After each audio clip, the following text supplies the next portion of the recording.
les milliardaires vont-ils tous fuir si on applique la taxe Zuckman ou si, en tout cas, on leur demande de payer à hauteur de ce qu'ils peuvent payer? La question est lancée, parce que c'est l'argument tout le temps de la droite et des libéraux. Mais si on fait une politique de gauche, si on fait une politique de fiscalité redistributive, si on demande aux multinationales et aux milliardaires de payer à hauteur de ce qu'ils doivent payer, ils vont tous partir et après il n'y aura plus d'emploi en France parce que c'est eux qui créent de l'emploi. Il y en a marre de cet argument de con.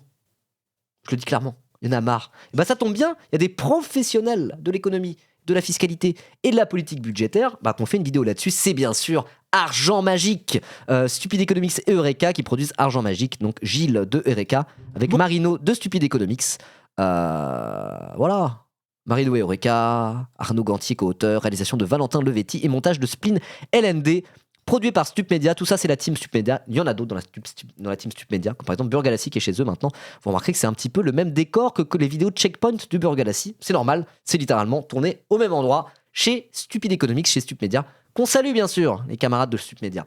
Donc on va regarder ça, et puis vous le savez, nous on parle beaucoup de fiscalité sur cette chaîne, pas mal d'économie aussi, de politique budgétaire. Donc on va regarder ça. Encore une vidéo où on parle de la taxe Zuckman, mais là ça va permettre de prendre un petit peu de la hauteur pour voir si l'argument de la fuite des milliardaires, est vraiment un bon argument, ou est-ce que c'est de la merde? Spoiler, non, c'est pas un bon argument a priori. Voilà. Et Marino fait le montage de Checkpoint, l'émission de Burgalassi, tout à fait. De toute façon, c'est la même team. C'est la même team, c'est la team Stup Media, et ils sont vraiment cool. Moi, je les aime bien. Voilà. Hop là. Allez, c'est parti. Bon, c'est parti. On va pas. Si Burgalassi, il y a une structure qui s'appelle Stup Media, et en gros, c'est la maison mère un peu de Stupid Economics. Eureka, donc Eureka, c'est la chaîne YouTube de Gilles, juste ici. Et il y a aussi Spleen LND qui est dedans, là, qui est juste là, qui est une chaîne YouTube que je connais pas trop. Et puis il y en a d'autres après chez Stup Media. Bon, je peux vous montrer, voilà, pour ceux qui découvrent. Voilà, il y a un peu toute la ligne, toute la team qui est ici. Donc il y a Spleen LND, Vincent d'Internet, Vincent Manilev, que vous connaissez peut-être, qui stream et qui avait sa chronique chez Backseat. Je sais pas s'il est encore chroniqueur chez Backseat, je me souviens pas. Il y a Léa Bello aussi, qui vient plus du milieu vulgarisation. Vidéaste, journaliste Sciences et Planète à Stup. Donc elle, c'est plus de vulgarisation, un peu scientifique et tout. Très très cool, elle a fait toute une série de vidéos, elle fait mon rêve, c'est-à-dire aller en Antarctique sur une expédition scientifique. Moi je rêve de faire ça. Mathieu Burgalassi, streamer que vous connaissez peut-être. Non, il est plus chez Backseat, Vincent, ouais, c'est bien ça. Eureka, dont je viens de parler, Le Réveilleur que je connais pas trop, et Stupid Economics. Donc voilà, c'est toute la structure qu'il y a derrière, et voilà quoi. C'est vraiment cool ce qu'ils font. J'aime bien cette équipe. J'aime bien. Et en plus, ils sont organisés de manière journalistique. C'est vraiment des gens qui ont le statut de journaliste. C'est une entreprise qui a le statut de journaliste. Et voilà, une des manières, un exemple de structuration de créateurs de contenu sur Internet. Eux, c'est plus sous forme de journalistes. Et je trouve ça vraiment très bien. Et sachant qu'en plus, j'ai parlé longuement de Valentin. Donc Valentin, c'est un des mecs de Stup Media. C'est un peu le mec qui gère toute la compta et le truc technique, quoi. Voilà. Et du coup, j'ai parlé longuement avec lui, avec Valentin. Il m'a expliqué tout le fonctionnement de ça. Et le but, c'est vraiment de mutualiser les coûts pour pouvoir permettre à des youtubeurs, c'est un petit peu galère pour eux de trouver des financements et d'être dans une structure qui leur permet d'avoir un vrai statut, etc. Plus protecteur que la micro-entreprise avec le statut de journaliste, etc. Donc c'est vraiment une super initiative de faire ce genre de truc, de se structurer de manière générale. C'est toujours une bonne chose parmi les créateurs de contenu d'internet et de gauche en particulier. Mais en plus, plus largement, Stup Media le font d'une manière journalistique qui moi me plaît beaucoup. Voilà, il y a d'autres manières de se structurer. En tout cas, Stup Media en est un bon exemple. Voilà. Allez, on commence. Bon, c'est parti. On va parler de la taxe Zuckman. Vous savez, la taxe qui veut faire payer les riches, ceux qui sont super forts pour esquiver les impôts. C'est quand même impressionnant à suivre les discussions autour de cette taxe. On se rend bien compte que vraiment les riches, en tout cas la plupart, alors que pourtant ils sont surblindés. Moi, hot take, je suis désolé, avis brûlant, hot take. Les riches là, les détenteurs des moyens de production, les vrais méga giga riches. Voilà, je parle pas des petits bourgeois qui ont un logement à 300 000 euros. Non, je te des riches là. Gros riches. Il y en a marre des riches. Ils cassent les couilles au bout d'un moment. Voilà, c'était ma hot take. J'espère que ça va pas faire trop polémique. Absolument pas menacés dans ce blindage. Et quand même, s'il y a bien un truc qu'ils aiment pas, c'est payer des impôts. Sur les plateaux, on a bien compris que ça leur faisait peur. Vous savez très bien qu'en disant l'économie politique, les gens, on va les arrêter. C'est comme si on mettait des guillotines. Vous voyez bien pourquoi ça monte. Des guillotines, le très social-démocrate Thomas Piketty, je dis c'est pas ça comme une insulte, je dis pas que c'est un gros sauce-dème de merde. C'est un économiste de talent, Thomas Piketty, il a écrit Le Capital au XXIe siècle et Idéologie au Capital, j'en ai un des deux derrière, le deuxième. Mais de base, il était conseiller de Benoît Hamon en 2017, Thomas Piketty. Il est pas dans un parti stalinien, quoi. Ça va, tranquille. Juste, il a dit, mais s'ils veulent se barrer et se soustraire à l'impôt, on ira les chercher aux aéroports. Il a dit une phrase un peu comme ça, et ça finit en mode genre Thomas Piketty, l'extrême gauchiste, veut guillotiner les riches. Non mais ça va, Nathalie Saint-Cric, tu vas te calmer 5 minutes. Les gens, on va les arrêter. C'est comme si on mettait des guillotines, vous voyez bien, vous voyez bien pourquoi ça m'entendait pas. Vous arrêtez plus là. Donc, on discute d'une loi pour les faire payer autant Je d'impôts. trouve ça à mourir de rire, parce que Thomas Piketty, vraiment, c'est pas l'extrême gauche, hein. C'est juste un économiste de gauche sérieux, mais sérieusement de gauche aussi, quoi. Et donc la force est de constater, quand tu vois à quel point l'extrême droite et la droite de manière générale est en position de puissance en France actuellement, comment le discours anti-impôt il marche, il fonctionne de plus en plus partout en Occident, et pas qu'en Occident. Des économistes de gauche un peu sérieux, et à un moment donné, ils sont obligés de se prononcer, comme Gabriel Zucman qui défend sa taxe Zucman, qui presque de manière quasi militante par moment. Hein. Et Thomas Piketty, pareil, ils sont un peu obligés de se prononcer, quoi. Vous voyez ? Et donc ça suffit en fait pour qu'il soit qualifié de dangereux extrême gauchiste qui veut guillotiner les riches. C'est ridicule. Saint-Cric un PB, alors ça oui. Hein. Hein. Oui, arrêter Même des pas- gens aux frontières, ça les dérange pas d'habitude. Tout à fait. Hein. Alors quand c'est pour mettre des personnes en situation régulière en France dans des centres de rétention administratifs avec des enfants sur la base d'aucune condamnation à part le fait qu'ils soient en situation régulière en France, parfois même parce qu'ils n'ont juste pas pu avoir leur rendez-vous à la préfecture, qui pourraient avoir un statut de réfugié mais ils l'ont pas à un instant T, ils se retrouvent dans des lieux de privation de liberté qui sont considérés en tant que tels par la France, qu'on appelle les centres de rétention administratifs, qui sont des espèces de prisons qui ne disent pas leur nom avec des enfants dedans. Il y a des familles avec enfants qui sont dans des centres de rétention administrative. Tu vois, un truc qui ressemble à une prison, qui a tous les attributs de la prison, avec des espèces de grands murs barbelés et au milieu des jeux pour enfants parce qu'il y a des familles qui sont là-dedans, quoi. Là, ça les dérange pas. Hein. Nathalie Saint-Cric, on l'a pas entendu s'émouvoir des centres de rétention administratifs, hein. De la police aux frontières, etc. Pff, elle s'en bat les couilles. Hein. Mais là, faudrait aller dans un aéroport, aller pas récupérer, mais aller arrêter quelqu'un, un milliardaire qui ne respecte pas la loi en voulant fuir l'impôt. Là, non. Ça, c'est inadmissible. C'est quasiment vouloir les guillotiner. Mais si c'est vouloir guillotiner les riches que de faire ça, qu'est-ce que c'est que la politique migratoire de la France actuellement ? On compare ça à quoi ? Si la proposition de Piketty, c'est comparable à la guillotine, à quoi c'est comparable la politique migratoire actuelle de la France, là, de la France de Macron ? Au camp d'extermination ? Ça va, quoi. Genre, très bonne remarque, Onibaku. Voilà. Dis bien, tout à fait. Ça ferait peut-être même un bon TikTok, ça. Tiens, je note le timecode. Ce sera peut-être un bon TikTok.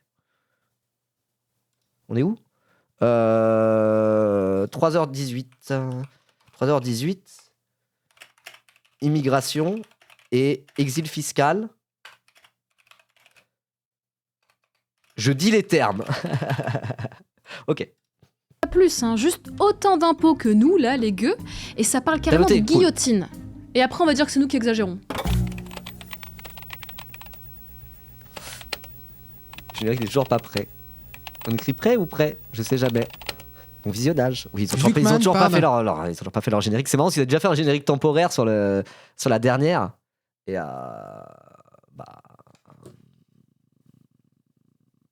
ils ont toujours pas fini leur générique, quoi. Désolé, je lisais en même temps les trucs. Oui, shout out Tony Baku, tout à fait, là. Ceux qui me découvrent, les Clémozos qui me découvrent aujourd'hui. Si vous êtes restés, c'est que probablement vous passez un bon moment ici, c'est très court.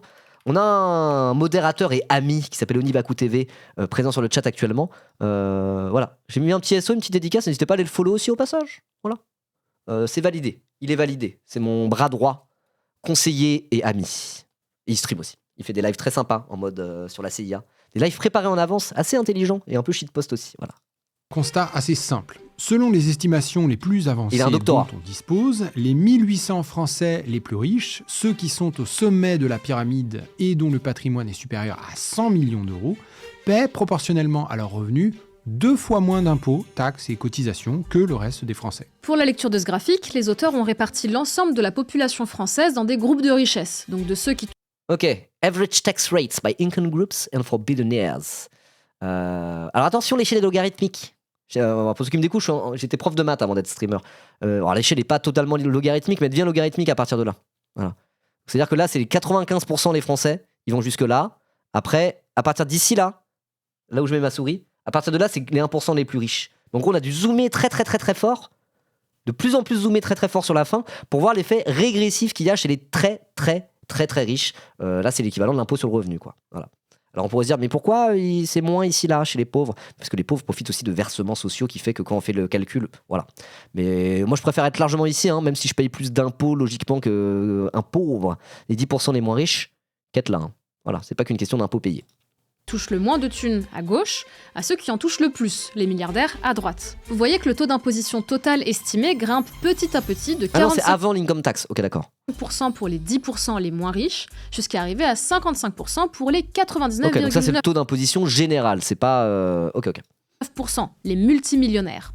Alors, on va prendre le temps d'expliquer. La catégorie dont on parle s'appelle P99.9, 99,99. Alors ça peut... Bah, c'est les 0,1% de Français les plus riches. Mais sans compter les 0,01%. C'est les 0,1% de Français les plus riches, mais t'enlèves les 0,01%.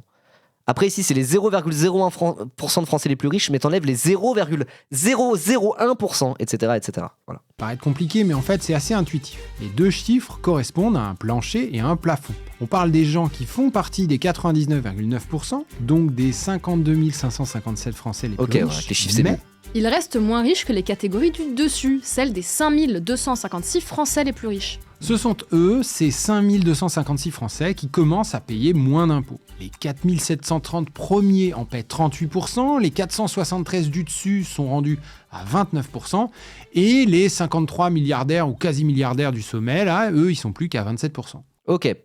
Donc sur la taxe Zuckman, on a choisi les 1800 ménages les plus riches en termes de patrimoine.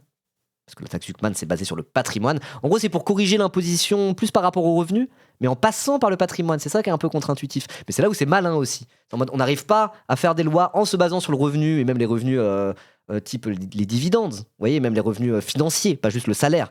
On n'arrive pas à taxer suffisamment les méga giga riches en se basant sur leurs revenus, peu importe leurs revenus, que ce soit des revenus du capital ou pas, quoi. Donc du coup, passons par la porte du patrimoine pour ajuster ça. Mais c'est par rapport aux revenus à la base, le problème, pas par rapport au patrimoine. Donc c'est prendre la porte du patrimoine pour corriger une régressivité de l'impôt sur le revenu, vous voyez ? Enfin, par rapport au revenu. Bref, là je suis peut-être un peu en train de spoiler la suite, mais c'est un sujet que je connais bien, quoi. Ok, et donc oui, effectivement, c'est chez les chez les très très très très riches qu'il y a ce problème-là. Donc on ne parle ici que Non, du... c'est pas une chaîne YouTube. Ah oui, d'ailleurs, je voulais le lien de la vidéo maintenant. C'est pas une chaîne YouTube Argent Magique, hein, c'est sur la chaîne de Stupid Economics.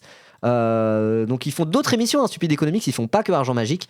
Ils font les émissions Stupid Economics, hein, qui existent depuis longtemps. Donc ouais, si vous connaissez pas Stupid Economics, allez suivre, hein. Franchement, Eureka et Stupid Economics, c'est simple. Eureka, c'est lui. Et Marino travaille, enfin, est chez Stupid Economics où c'est toute une équipe, avec surtout Valentin, Arnaud et Marino. Voilà. Et lui, il est sur la chaîne YouTube Eureka. Il y a les deux chaînes. Et franchement, Eureka, lui, c'est plus. À la base, il vient de la finance, hein, il bossait dans la finance. Il s'est barré pour se lancer sur YouTube et faire de la vulgarisation. Donc Eureka, c'est de la vulgarisation pure et dure, sa chaîne à la base. C'est parfois assez compliqué, mais c'est vraiment très très bien pour comprendre un peu comment fonctionne la finance et l'économie. Et Stupid Economics, c'est moins de la vulga pure et dure, mais en tout cas, une chose est sûre, c'est que moi, j'estime que Stupid Economics et Eureka, c'est les deux meilleures chaînes de vulga économique en France. Et du coup, le fait qu'ils soient associés comme ça et qu'ils bossent ensemble pour Argent Magique, moi je trouve ça trop trop bien. Voilà, je suivais les deux ensemble et Argent Magique, c'est nickel. Donc allez suivre tout ça, bien sûr, si vous ne connaissez pas. Une poignée de Français, quelques milliers de personnes dans une population totale de 53 millions d'adultes. Mais peut-être que vous vous dites que vous pourriez en faire partie. Après tout, on a toujours du mal à évaluer sa richesse par rapport à celle des autres. Alors, c'est facile. Pour être dans le top 0,01%, donc les 5000 Français les plus riches, là. C'est quoi alors du coup, si les 1800, c'est 100 millions d'euros de patrimoine, pour être dans les 5000 les plus riches, ça serait quoi ? À partir de 20 millions d'euros de patrimoine ? sais Quelque pas chose ce que comme c'est ça ? que 20-25 millions d'euros de patrimoine ? Merci Mikuig 1 pour ton tout premier mois de sub, merci beaucoup. Alors n'hésitez pas, ceux-là qui me découvrent et vous êtes enthousiasmés par ce que vous voyez, n'hésitez pas à me soutenir en subant à la chaîne, bien sûr. Je fais ça de manière professionnelle, à temps plein, et même si maintenant je bosse avec Luma, je dépends encore très très très largement des subs sur cette chaîne, donc si vous aimez ce que vous voyez, n'hésitez pas à me soutenir en lâchant un petit sub. Voilà. Ouais, moi je dirais qu'il faut à partir de 25-30 millions d'euros de patrimoine, moi je dirais. Bon, allez, on va dire plus de 20 millions d'euros de patrimoine. Donc 20 millions d'euros de patrimoine, c'est plusieurs bels appartements à Paris, plus résidences secondaires au bord de la mer, quoi. Voilà. Il faut avoir un patrimoine par personne, hein, pas par ménage. Par personne. Qu'on soit bien clair là-dessus. Un patrimoine donc supérieur à, roulement de tambour, 33 millions d'euros. J'étais pas loin, j'avais dit entre 20 et 30 millions. Moi, j'ai préféré prendre la fourchette basse. Mais ouais, voilà, c'est ça. Moi, ça m'étonne pas, hein. J'ai fait un espèce de produit en croix dans ma tête. Je me dis, attends, c'est les 1800 euros de Français les plus riches qui sont au-dessus de 100 millions. Donc si c'est les 4000, 5000, ça va être 20-30 millions, quoi. C'est énorme, hein. C'est énorme. Pour avoir 30 millions de patrimoine, c'est genre... c'est aberrant, hein. C'est aberrant, 30 millions de patrimoine. Merci beaucoup, Gnocchi, pour ton prime. Merci beaucoup. Alors, Maria, t'es dedans ? Bah pas loin, hein, à une vache près. Il me manque 33 millions d'euros. Ouais, pareil que moi. Bah, c'est Ok. ça. Sachant qu'en France, déjà, t'as je sais pas, en héritage, t'as 100 000 euros d'héritage, c'est déjà beaucoup, t'es extrêmement chanceux d'avoir ça. Hein. C'est une toute petite partie des Français qui ont cette chance-là. Vous voyez? Et là, on parle, et ça, c'est 10% de juste 1 million. Donc, c'est des sommes, c'est hallucinant. La médiane sur l'héritage, c'est 70 000 euros. Voilà. Donc, en comptant, typiquement, tes parents sont propriétaires de leur logement. Leur logement, c'est un pavillon qui coûte 200 000 euros. Ils ont 3 enfants. En revendant le logement en ligne directe, ça fait que tu récupères 70 000 euros d'héritage. C'est des situations comme ça, généralement, l'héritage en ligne directe. Même déjà 30 000, c'est déjà rare. Oui, quand on parle d'héritage en cash, quoi. Mais après, c'est avec des parents propriétaires, hériter de 30 000, 40 000 euros à la revente de la maison dont les parents étaient propriétaires avec plusieurs enfants, c'est pas si rare que ça en France. Voilà. C'est des choses qui existent. T'as pas besoin d'être tout en haut de la pyramide pour avoir ce genre de petits héritages, quoi. Mais déjà sur les héritages où c'est plus que ça, autour de 100, 200 000 euros, c'est déjà, t'es très très chanceux d'avoir ça. Et c'est incomparable avec 33 millions d'euros. Hein. Incomparable. 33 millions d'euros, j'aimerais bien voir ce que tu peux avoir comme bien immobilier pour 33 millions d'euros. Hein. Parce qu'en vérité, chez les milliardaires, jusqu'à même 33, 50 millions d'euros, ce genre de choses, c'est quand même surtout de l'immobilier. Voilà. Les petits millionnaires, on va dire, j'ai dit milliardaires, pardon. Les petits millionnaires, le gros de leur fortune, c'est de l'immobilier.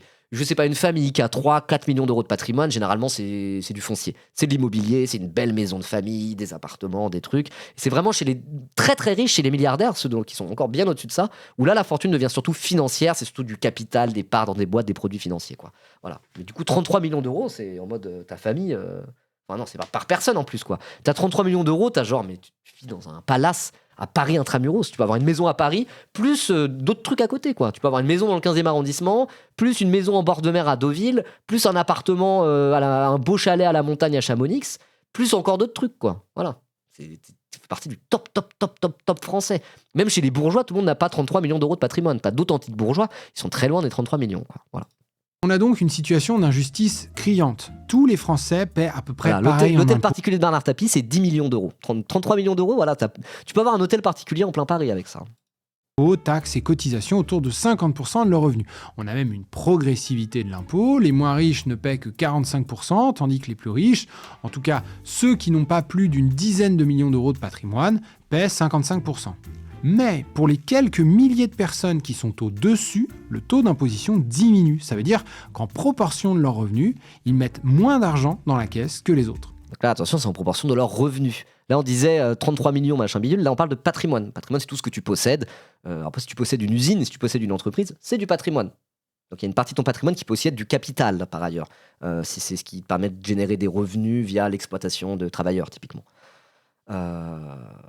Mais là, on parle de revenus. Voilà. C'est par rapport à leurs revenus, ils payent vraiment pas assez. Mais c'est pas par rapport au patrimoine. Attention. Question, comment on fait pour rétablir la justice fiscale? Comment on fait pour que les ultra... Oui, au-dessus de milliardaires, on n'utilise pas en français. À partir de là, on commence à utiliser l'écriture scientifique, dire 10 puissance 12, 10 puissance 15, etc. Parce que justement, comme en anglais, billionaire, c'est milliardaire. Du coup, trillionaire, ça serait ce qu'il y a au-dessus de milliardaire. Donc en vrai, il n'y a pas un système uni à l'international qui fait qui est utilisé, quoi.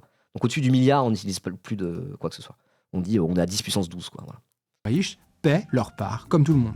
Et c'est là que Gabriel Zucman, économiste et chercheur spécialiste des inégalités sociales, des paradis fiscaux et des grandes fortunes, propose une taxe plancher de 2% sur le patrimoine de celles et ceux qui disposent de plus de 100 millions d'euros. Ce dispositif vient cibler non seulement les ultra-riches, ceux qui ont plus de 100 millions de patrimoine, mais ceux qui, parmi les ultra-riches, pratiquent l'optimisation fiscale, ce qui leur permet de payer en impôt sur le revenu moins de 2% de leur fortune. Bon, exemple concret. Jean-Michel ultra-riche, fortune personnelle 300 millions. Vous reconnaissez Jean-Michel ultra-riche ou pas? Est-ce que vous reconnaissez qui c'est? Vous reconnaissez ou pas? Non? Si. Ah, les viewers YouTube. Arnaud, oui, c'est Arnaud Stupid Economics. Ils l'ont utilisé. Si tu l'as, oui, ça, c'est en gros le mec est devant la caméra sur les trucs de Stupid Economics classiques, quoi. C'est lui et Marino généralement. Après Valentin qui est le réal, lui normalement vous connaissez pas trop sa tête parce que c'est un des mecs de Stupid Economics, quoi. Limite, bon, pas le patron, mais limite un peu, quoi. C'est celui qui est dans l'ombre, qui est derrière la caméra, on voit jamais sa tête. Voilà. D'euros. De quoi? Non, lui on voit sa tête, c'est Valentin, je parle, on connaît pas sa tête. Voilà. Non, mais il est pas milliardaire, lui, il joue un rôle. Jean-Michel ultra riche. Ils ont dit, bon, comment on pourrait faire? Ils ont trouvé une photo d'Arnaud, il avait un petit manteau et une écharpe. Ils se sont dit, vas-y, il a une tête de riche, lui, allez, hop là, ça sera Jean-Michel ultra 1 riche. million d'euros en impôts divers. Bon, 2% de 300 millions, ça fait un plancher à 6 millions. Jean-Michel devrait payer au moins 6 millions au total. Ouais. Il n'en paie que 1. Donc avec la taxe Zuckman, on lui en demande 5 de plus. Donc le but de la taxe Zuckman, avant même de récupérer des milliards pour financer des services publics, Mais là, c'est pas simplement Bernard Arnault, c'est Arnaud de Stupid Economics. de rétablir la justice fiscale. Il Non, n'est non, pas rien à voir avec normal elle. que certains Français, d'autant plus s'ils sont les plus riches de France, ne payent pas leur part d'impôt. Et donc, regardez comme on peut tout remettre d'équerre là avec une taxe Zuckman à 2%. Ici, vous voyez comment le taux d'imposition Ah est oui, corrige ma régressivité. Ah, corrige-moi la régressivité, Zuckman, vas-y. Corrige-la moi, cette régressivité, je demande que ça. évoluerait si on mettait en place cette fameuse taxe. Et oui. Alors, ce Alors, graphique n'est pas Je spécifique. tiens à dire, moi j'en ai parlé pendant des milliards d'heures de la taxe Zuckman, donc je vais pas réexpliquer exactement le principe. Voilà, regardons la vidéo. À la France, il montre le résultat de l'application d'une taxe Zuckman pour tous les pays riches. Oui, parce que avant de la remets-moi proposer en d'équerre, France, Gabriel, j'attends ça. Zuckman avait écrit tout un rapport en 2024 pour expliquer et proposer sa taxe au G20. Mais non, pas les supermarchés, on parle bien des 20 pays les plus riches du monde. Voilà. Mais l'idée est la même pour la France en fait. Cette taxe permettrait de venir corriger l'inégalité devant l'impôt des ultra-riches. Et pour ça, Zuckman propose de taxer non pas les revenus des ultra-riches, Mais le mais leur patrimoine. patrimoine. Et surtout leur patrimoine professionnel. Pour que ces dispositifs fonctionnent, il faut que l'entièreté du patrimoine au-delà de 100 millions d'euros soit inclus dans l'assiette. Et là, ça peut faire peur. Parce qu'un bien professionnel, c'est quoi? C'est la petite entreprise de nos artisans de quartier, c'est le four du boulanger, les ciseaux du coiffeur, le baby-foot de la start-up. Ils veulent taxer les artisans, les entrepreneurs qui font la richesse de la France. Alors on se calme, ne seraient concernés que les individus ayant un patrimoine. Voilà, c'est pour niquer les holdings aussi. Parce que ne sont consacrés que les individus ayant plus de 100 millions d'euros de patrimoine, ce qui correspond à 1800 personnes en France. Tout à fait, mais qui pourrait quand même nous rapporter, au moins les premières années, 20 milliards, quelque chose comme ça. de plus de 100 Je 000. peux dire qu'on va leur redresser la courbe à ceux-là. Et trouvez-en moins un Français qui a plus de 100 millions d'euros de patrimoine, vous l'amenez devant moi, je peux lui dire que je vais lui redresser la courbe celui-là. Je vais lui corriger la régressivité. Allez, amenez-le-moi, on va voir si je corrige la régressivité ou pas. Les blagues de fiscalistes, quoi. Millions d'euros. Donc ton coiffeur, là, à moins d'avoir un salon grand comme un terrain de foot en plein Paris, il a zéro risque d'être taxé. Petit rappel, ça ne concerne que 1800 personnes. Voilà. Des gens qui vont en vacances, voire qui habitent dans des 5 étoiles minimum. Moi, j'ai déjà dormi dans un camping 5 étoiles. C'est bien Gilles, mais tu seras pas taxé, hein. Parce qu'en fait, c'est qui les 1800 personnes concernées? Si elles ont plus de 100 millions de patrimoine, mais qu'elles ne payent pas déjà l'équivalent de 2% de Oui, sa voilà, valeur c'est en ça. impôts, mais comment c'est possible en fait? Parce qu'on est d'accord, un patrimoine bien investi, ça rapporte, et plus de 2% par an, en dividendes, en plus-value, en loyer. Et on a les données en plus. Sur les 40 dernières années, en moyenne Ok. et net d'inflation, le patrimoine de nos ultra-riches a grossi de 7,5% par an. Mais tout ça, normalement, c'est taxé. Bah, ça fait plus de 2% qu'ils demandent par an, quoi. Ça veut dire, ils gagnent 7,5% de patrimoine par an, ils doivent lâcher l'équivalent de 2% à l'État et ça leur casse les couilles. Et après, ils vont dire, oui, mais c'est pas de la liquidité, c'est de la capitalisation boursière, c'est pas du vrai argent. Promis. Ah, ta gueule! Voilà. Pardon. Alors comment ils Excusez-moi. font pour pas payer 2%?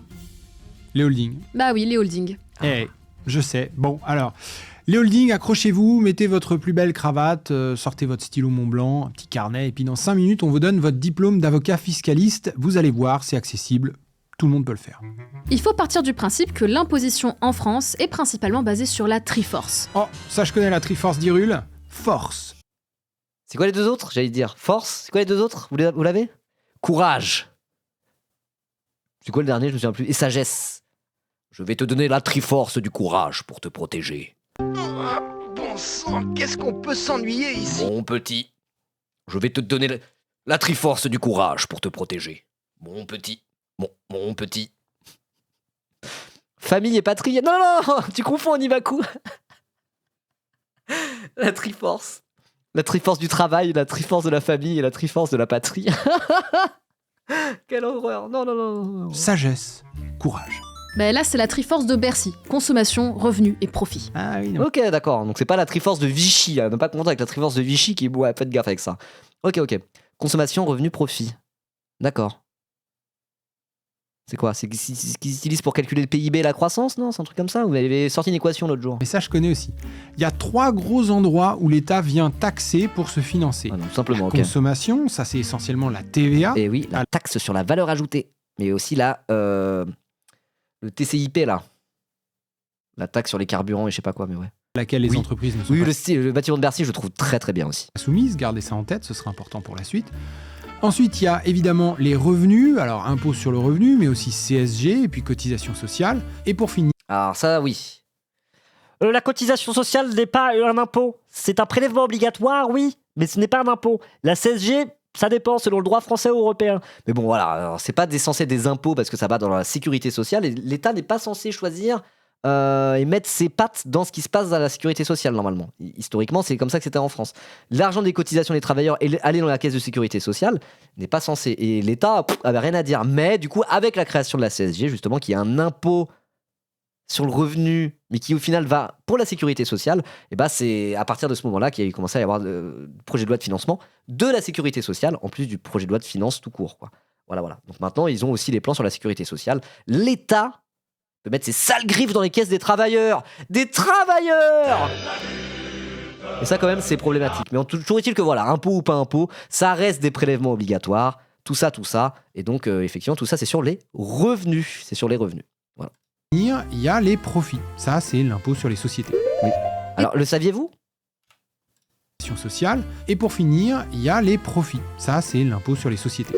Le saviez-vous ? La TVA rapporte plus aux finances publiques chaque année que l'impôt sur le revenu et l'impôt sur les sociétés réunis.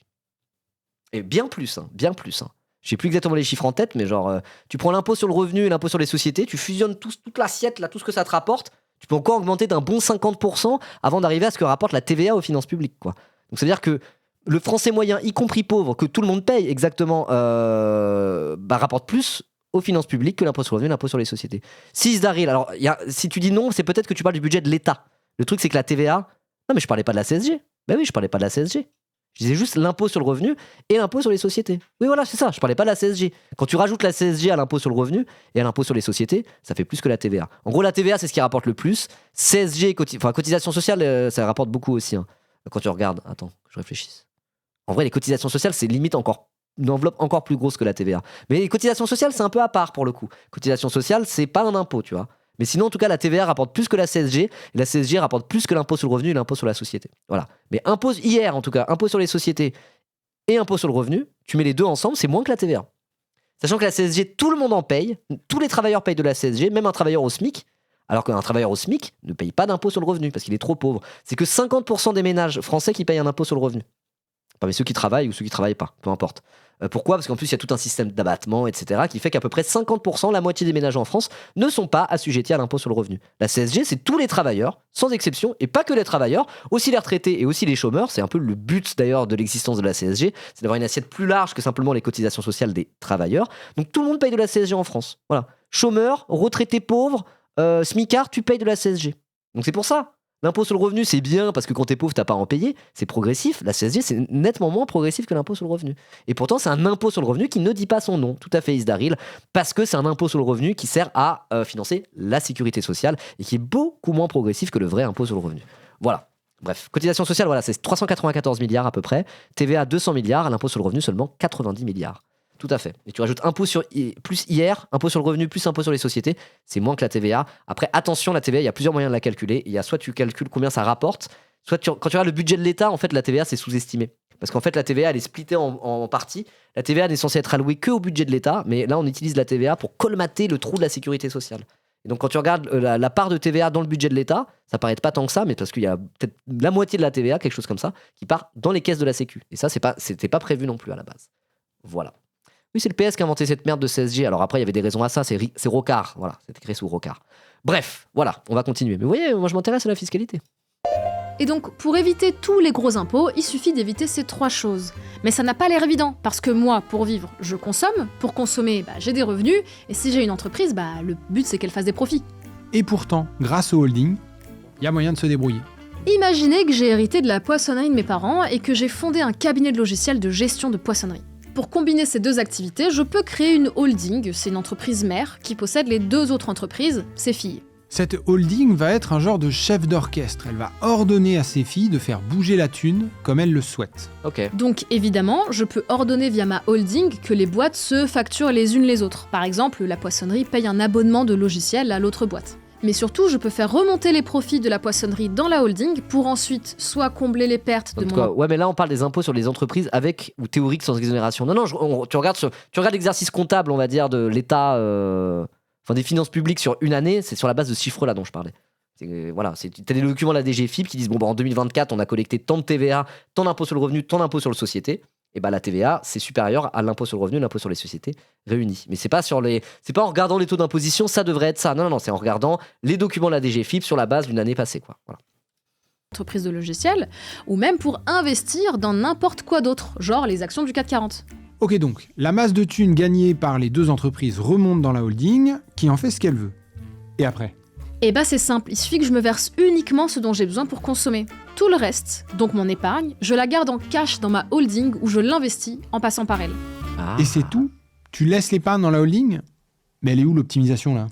Et bah c'est simple, toi quand tu épargnes péniblement un morceau de ton salaire tous les mois pour te constituer une petite réserve, bah d'abord tu dois payer l'impôt sur le revenu. Donc tu gagnes 100, tu payes disons 25% d'impôt.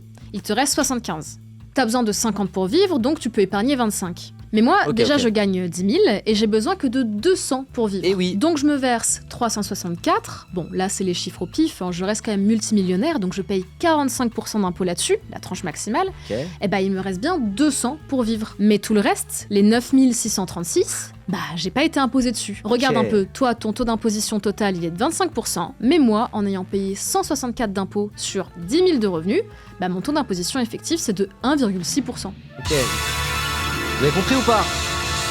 Vous voulez que je le remette ? Vous avez compris ? Non, en vrai, si vous n'avez pas compris tout à fait les chiffres, mais c'est juste en gros, voilà, tu regardes l'impôt payé ici par rapport à tout l'argent qu'il y a dans la holding, c'est que dalle. Voilà.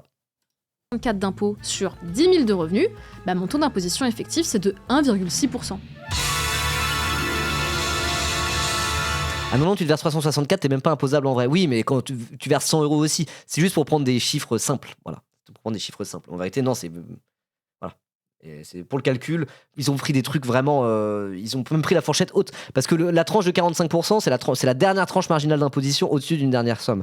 Donc pour que ton taux effectif d'imposition sur le revenu il soit à 45%, faut que tu gagnes vraiment énormément d'argent. Donc tout ça, effectivement, c'est simplifié, c'est juste pour expliquer le principe. Mais c'est juste du stock, non ? Si elle veut s'en servir en paye. C'est du stock, mais c'est à l'intérieur de la holding, c'est de l'argent qui existe. Donc justement, ils vont expliquer après comment ils se démerdent pour récupérer cet argent d'une manière ou d'une autre, ou s'en servir, même sans le récupérer sur leur compte en banque.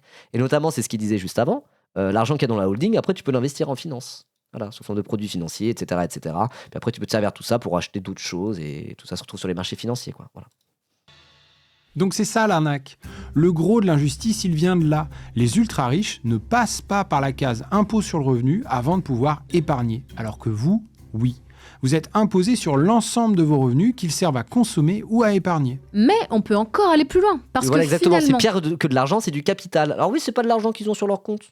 Non.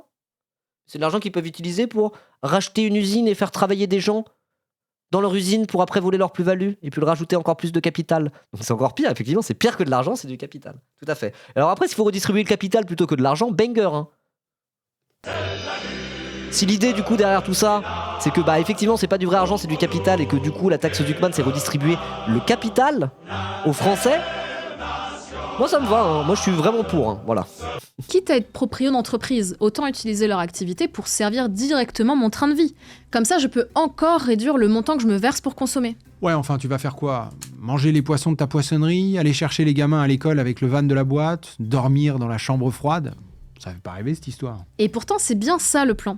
Simplement, pour avoir un train de vie de pacha, il te faut pas une holding de pauvres avec... Voilà, faut pas juste une poissonnerie et un truc. Faut que l'holding soit aussi par rapport à ta SCI immobilière. Du fait qu'en fait tu possèdes de l'immobilier dans lequel tu crèches. Et tout ça est lié à ta holding. Juste de boîtes dedans, il te faut un empire qui vaut des centaines de millions. Quelques hôtels de luxe, voilà. Une agence de chauffeurs, une entreprise de location d'avions ou de yachts. Quant à tout ça, en vrai, avoir des revenus sur ton compte, c'est vraiment un truc de pauvre. Et oui, tu t'en bats les couilles puisque tu possèdes tellement de choses que tu te sers des choses quand tu possèdes. C'est tout le principe de l'argent, tout le principe même du capitalisme, quoi.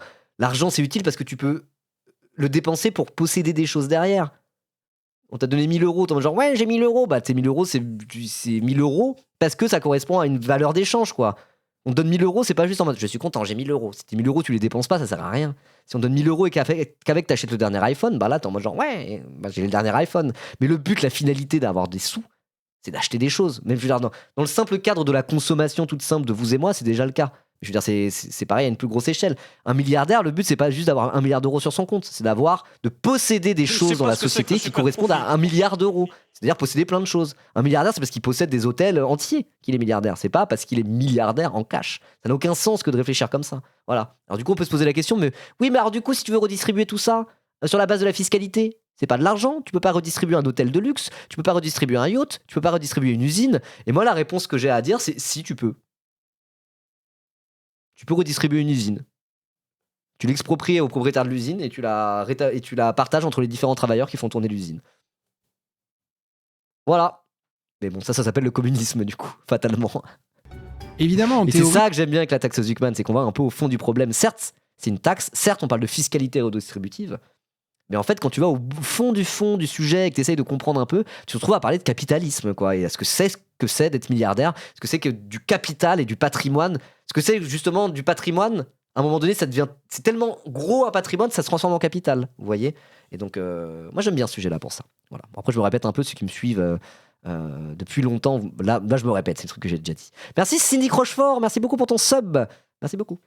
Un individu ne peut pas se servir des biens d'une entreprise pour son utilisation personnelle. Ça s'appelle de l'abus de bien social. Parce que si on considère qu'une personne qui a une société holding possède directement ou peut appréhender directement les sommes dans cette société, c'est simple, c'est du pénal. C'est de l'abus de bien social et de la fraude fiscale.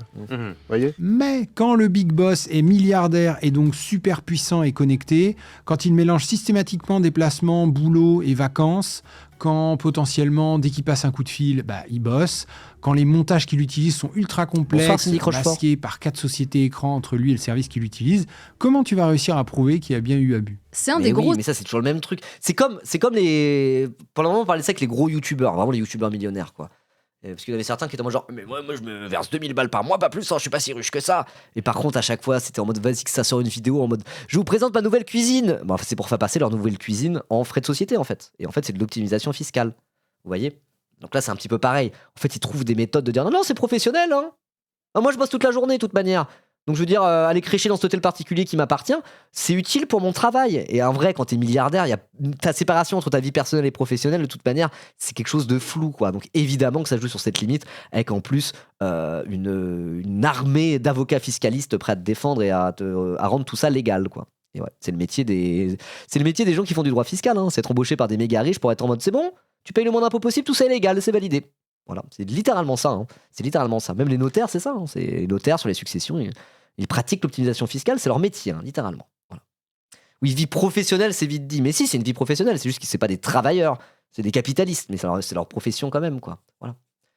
C'est pas le même rapport à l'appareil productif, et c'est pas le même rapport à la vie, évidemment. Mais quand on peut dire vie professionnelle et vie personnelle, effectivement, la limite entre les deux est très floue quand on est un milliardaire, quoi.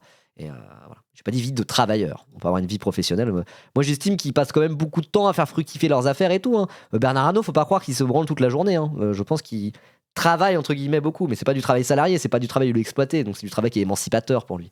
Vous voyez, mais je pense qu'il est tout le temps plus ou moins au boulot. C'est que sa vie, c'est son boulot. Point. Mais lui, il tire un profit de tout ça, évidemment. Je dis pas ça pour le plaindre, hein. Dire ah mais quand même, il fait beaucoup d'efforts et on s'en bat les couilles. Je ne sais pas ce que c'est. On l'expropriera en premier.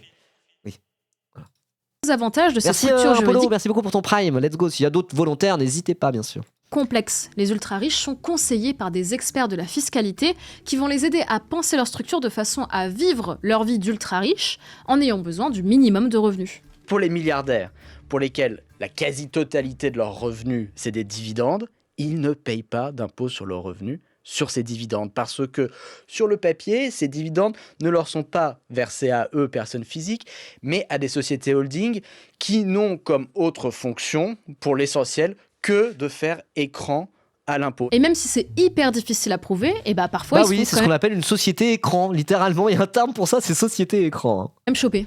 Du coup, grâce à la holding qui possède toutes les boîtes... Oui, moi pareil, j'adore Zuckman. En plus, on est d'accord que Zuckman, il a l'air trop sympa, sa mère. Le mec a l'air trop gentil, j'ai envie d'aller boire une bière avec lui et parler fiscalité. Vraiment, il a l'air sympa, genre, il a l'air cool.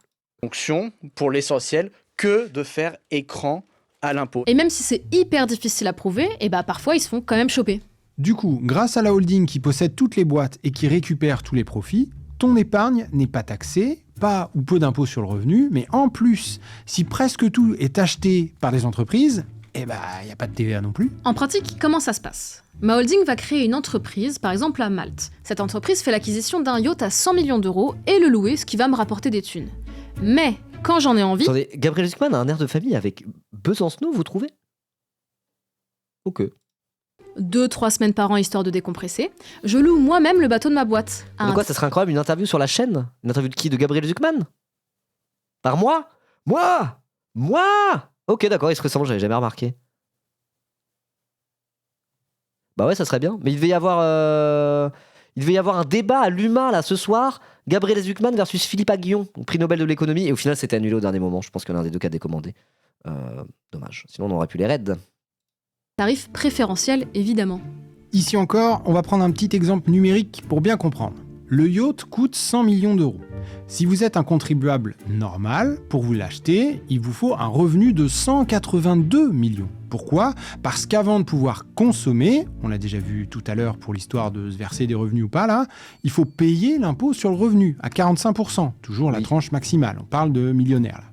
Mais voilà, effectivement, si t'es imposé sur 182 millions d'euros, de toute façon, t'as besoin de beaucoup moins de ce que 182 millions d'euros pour atteindre la tranche maximale. Donc je veux dire, ce qui est en dessous de la tranche à 45% sur 182 millions, c'est insignifiant. Donc du coup, tu peux appliquer la tranche maximum d'imposition marginale et en faire un taux effectif, quoi. Bref, bon, ça c'est vraiment pour les matheux, quoi. Enfin pour ceux c'est que pas fini. ceux que ça intéresse. Ensuite, sur les 100 millions que vous dépensez, l'entreprise qui vend le bateau n'en touche que Je me suis mal exprimé, 83, pardon. ce qui correspond au prix hors taxe. Le reste, c'est de la TVA pour le budget de l'État. Conclusion, pour s'acheter un bateau à 83 millions d'euros hors taxe, il faut normalement payer plus de 99 millions d'euros d'impôts et de taxes. Mais pas si on passe par une holding. Donc pour payer un truc à 100 millions d'euros, il faudrait payer le double en fait. Enfin, il faudrait payer la même chose en impôts et en taxes. Bah c'est bien du coup. De toute façon, d'où tu te payes des yachts à 100 millions d'euros, rien que ça devrait pas être légal en fait. Là, Ça va. pour acheter un bateau Qu'il y ait à des beaux gros yachts à 100 millions d'euros qui existent, d'accord, mais on les collectivise, ça sert pas à une personne. Non mais ça va, oui c'est 45% du coup. Ouais. 83 millions Un hors peu plus taxe, il en faut juste 111. Parce que même si les millions d'euros viennent d'une entreprise que vous contrôlez, il faut quand même payer l'impôt sur les bénéfices à 25%.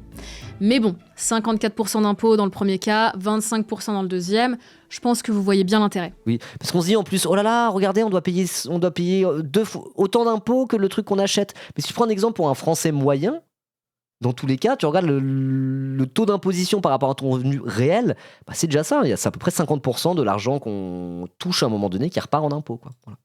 Donc d'un côté, un super millionnaire qui s'achète un yacht hors Enfin, attendez, 12 minutes 47, c'est le principe là, regardez. Voilà. Si vous êtes quelque part par là, quoi, faites partie entre les 10% de Français les plus pauvres et les 10% de 5% les plus riches, là, bon, en fait, on peut payer autour de 50% d'impôts, quoi qu'il en soit, quoi. Voilà. Et on le retrouve avec l'exemple du yacht. Donc en vérité, le millionnaire qui devrait payer son yacht sans frauder en passant par une holding, ça reviendra au même que le Français moyen, quoi. Voilà. Cas 25% dans le deuxième, je pense que vous voyez bien l'intérêt. Donc d'un côté, Voilà, si le Français moyen achète une voiture, c'est ça, c'est déjà ça, effectivement. Parce que tu prends le coût qu'il a coûté à son employeur et tu enlèves la CSG, les cotisations sociales, l'impôt sur le revenu et ce qui lui reste à la fin, la différence entre le net et le super brut, bah voilà, c'est ça, c'est 50% à peu près. Et après que le reste, tu peux acheter ta bagnole. Sur ta bagnole, tu paieras la TVA, bim, 20% en plus. Voilà. Sachant qu'en plus, sur les yachts, déjà, ils s'achètent avec des holdings et en plus, aucun milliardaire français n'a acheté un yacht en payant la TVA dessus, en France. Ça n'existe pas. En gros, ils les immatriculent ailleurs qu'en France et du coup, l'achat ne se fait pas en France directement. Et c'est le truc le plus simple pour un milliardaire de ne pas payer la TVA sur son yacht. C'est la norme. Aucun milliardaire n'a payé la TVA sur son yacht. Ça n'existe pas. Pareil pour les jets privés. Une fois, j'avais vu un documentaire là. Où ils allaient dans un salon de l'aéronautique, mais pour milliardaires et compagnie, quoi, où ils vendaient des jets privés, des hélicoptères pour des personnels, enfin pour des personnes, quoi, pas pour des entreprises ou quoi. Et il y avait un petit stand à côté de chaque truc en mode VAT free, comment faire les démarches pour ne pas avoir à payer la TVA en France, quoi. Voilà. Donc, sachant que la TVA que toi, tu es obligé de payer quand tu achètes une voiture en France, et bah eux, les milliardaires, quand ils achètent un yacht, non seulement ils passent par leur holding, donc ils payent beaucoup moins d'impôts que nous de base, et en plus ils ne payent même pas la TVA dessus, parce qu'il y a un autre montage exprès pour ça, quoi. Voilà. Mais apparemment, il n'y a plus de pavillon français pour les yachts. Bah non, ils le font pas. Faut être le milliardaire le plus con de la Terre pour payer la TVA sur ton yacht. Il n'y en a aucun qui le fait. Hein. Un super millionnaire qui s'achète un yacht hors taxe en payant que 25% d'impôts, et de l'autre, un Français moyen, disons imposé à 30%, qui s'achète un pédalo TTC en payant, lui, 42%. Où est la justice fiscale là-dedans ? Bon, là, on est resté dans des schémas simples et théoriques. Mais comme on l'a dit, l'un des gros intérêts des holdings, c'est la complexité des montages financiers qu'elles permettent. Je vous propose donc de regarder à quoi ressemble une vraie holding en allant consulter Papers, un site qui collecte toutes les données en libre accès disponibles sur les entreprises. Voilà donc le graphe Papers de la financière Pinot, une holding. Ok. C'est beau à regarder un peu. Hein. C'est quoi ça? SCI Hôtel de Palais. Pinot Trusty. Pinot Collectif. Société civile de Gaël Pinot. Et il y a un mélange de noms et d'entreprises. Ah, c'est un beau bordel en tout cas. Hein. Créée en 1987 par François Pinot. Première chose, on voit bien que c'est une Pinot, boîte je confonds familiale. toujours. Pinot, c'est Carrefour ou Auchan? Parce que la famille Pinot et la famille Mullier, c'est deux grandes familles de la grande distribution. Auchan et Carrefour. Pinot, c'est Carrefour, c'est ça? Kering. Non, ça n'a rien à voir alors. C'est Kering. C'est Mullier, c'est Auchan. Mais du coup, Carrefour, j'ai confondu. C'est pas. Mullier, Auchan, ouais, c'est ça. Non, mais j'ai confondu. La famille Pinot, c'est pas ça. Printemps, la Redoute. Fnac Darty. Ah oui, Kering Finance, là, je le vois. Kering. Bon. Non, Pinot, c'est du luxe. Ok, non, mais j'ai confondu. Mais c'est qui alors, la Carrefour? C'est Bernard Arnault, Carrefour? Vous êtes sûr? Puisque la plupart des personnes liées à cette entreprise portent le J'ai nom confondu. Pinot. L'autre chose, c'est que cette holding est liée à d'autres petites boîtes comme Garuda, 0 salarié, ou Pinot Trusty, toujours 0 salarié. Mais la pépite là-dedans, c'est Artemis. Pas Ok. plus de 1 ou 2 salariés, mais toutes les thunes de l'Empire remontent ici. Cette petite boîte quasi sans salariés mais avec de gros bénéfices, elle investit dans et contrôle plein d'autres boîtes. Et c'est ce que l'on voit ici. On va avoir des sociétés civiles immobilières, des domaines viticoles de toutes sortes, domaine de génie, domaine de château grillé. Vous avez aussi une boîte à 0 salarié nommée Ortigia, enregistrée comme ayant des activités auxiliaires de services financiers et d'assurance. Donc là, a priori, ce sont des entreprises qui servent de véhicules financiers. Attendez. Carrefour, c'est Alexandre Bompard. Ok, j'ai tout confondu alors. Ok, Mullier, je connaissais, c'était Auchan, mais je pensais que Pinot, c'était Carrefour. En fait, non, j'ai tout whippin. Ok, non, c'est surtout du luxe. Ok. Donc ils peuvent acheter des actions, par exemple. Un peu comme si c'était un compte titre ou une assurance vie dans une banque. Dans le même genre, on a aussi Selena, Cara Obligation, Terissam, Semirat, Kersin. Ça ressemble à d'autres véhicules financiers. Puis au bout d'un moment, voilà, ça devient dur de trouver des noms. Alors on va les appeler Artemis 42, Artemis 29, Ah oui, ils sont Artemis pas chiés, hein. 80, 12 80, 24 41. Attends, 12, 81, 24, 41. Il doit avoir un sens caché là-dedans. Donne-moi un stylo, un papier, faut qu'on creuse tout ça. Marina, ils ont eu la flemme. Non mais attends. Terissam, Semirat, c'est des anagrammes d'Artémis. Non mais bon Dieu, ça voudrait dire que... Ils ont eu la flemme. Ouais, peut-être, ouais. Ouais, ils ont eu la flemme. Bon, et sinon, la Sebdo, c'est la société éditrice du J'ai pas journal. grand chose à commenter. Hein. Là, c'est le genre de truc où parfois on réacte, t'as pas regardé et dire ok, mais j'ai pas grand chose à faire parce que là, j'apprends en tant que vous. Je n'ai pas d'infos spécifiques là-dessus. Avant Pinot, c'était Pinot Printemps Redoute. Maintenant appelé Kering. Ok, d'accord. Le Point. Et fun fact, vous pouvez acheter le numéro 2262 pour 5,90 € et Pourquoi la haine des riches à Gabriel Zuckman? Mélenchon et la Chine? Est-ce que ça n'a pas l'air de un peu sucer la droite bourgeoise qui défendent leurs intérêts? Le Point, immense journal de droite, pour ceux qui ne connaissent pas. Voilà, c'est vraiment le journal de droite par excellence. dire que C'est là où il y a le Figaro en quotidien et en hebdomadaire, il y a le Point, c'est les deux, voilà quoi. C'est comme, je sais pas moi, Mediapart et l'UMA quoi. non-sens économique, c'est pas d'avoir tellement d'entreprises holding que tu sais même plus comment les appeler. Non. Le non-sens économique, c'est de haïr les riches au point de vouloir les taxer comme tout le monde, bien sûr. Quelle Indignité. Par ici, on voit aussi que Quelle Quelle indignité. intimité. Moi aussi je l'ai. J'ai pas de briquet par contre, j'étais censé avoir un briquet. Ah non, c'est bon, j'ai un briquet. J'ai rien dit. Ouais. Artemis contrôle la compagnie du Ponant, spécialiste des croisières de luxe dans le pôle Nord. En regardant dans Artemis 28, on voit que c'est Ok, lié c'est avec bon. les éditions Talendier et le commerce de vêtements Giambattista Valli, donc rien à voir. Scar, c'est une entreprise de transport aérien qui, en recoupant ces informations, gère les jets privés de la holding en lien avec Martin Bouygues. Et encore, il n'y a pas tout ici, parce que Artemis détient aussi le Stade Rennais. Alors les Rennais, galets de C'est bien ça le Stade Rennais? Il y a des photos sur le chat, des amoureux du ballon rond. Qui est des amoureux du ballon rond? C'est quoi? Il a une couleur un peu particulière historiquement, le Stade Rennais? Ou c'est un club de... Parce que tu sais qu'il y a des clubs, c'est des clubs historiques français, plutôt marqués à gauche, etc., de football populaire. Par exemple, le RC Lens, moi, c'est un club que je respecte beaucoup. Je sais que c'est un club qui a une vraie histoire du football populaire. Pareil pour l'AS Saint-Étienne, bien sûr. Tous les Stéphanois qu'on salue. En rouge et noir, club qui ronronne.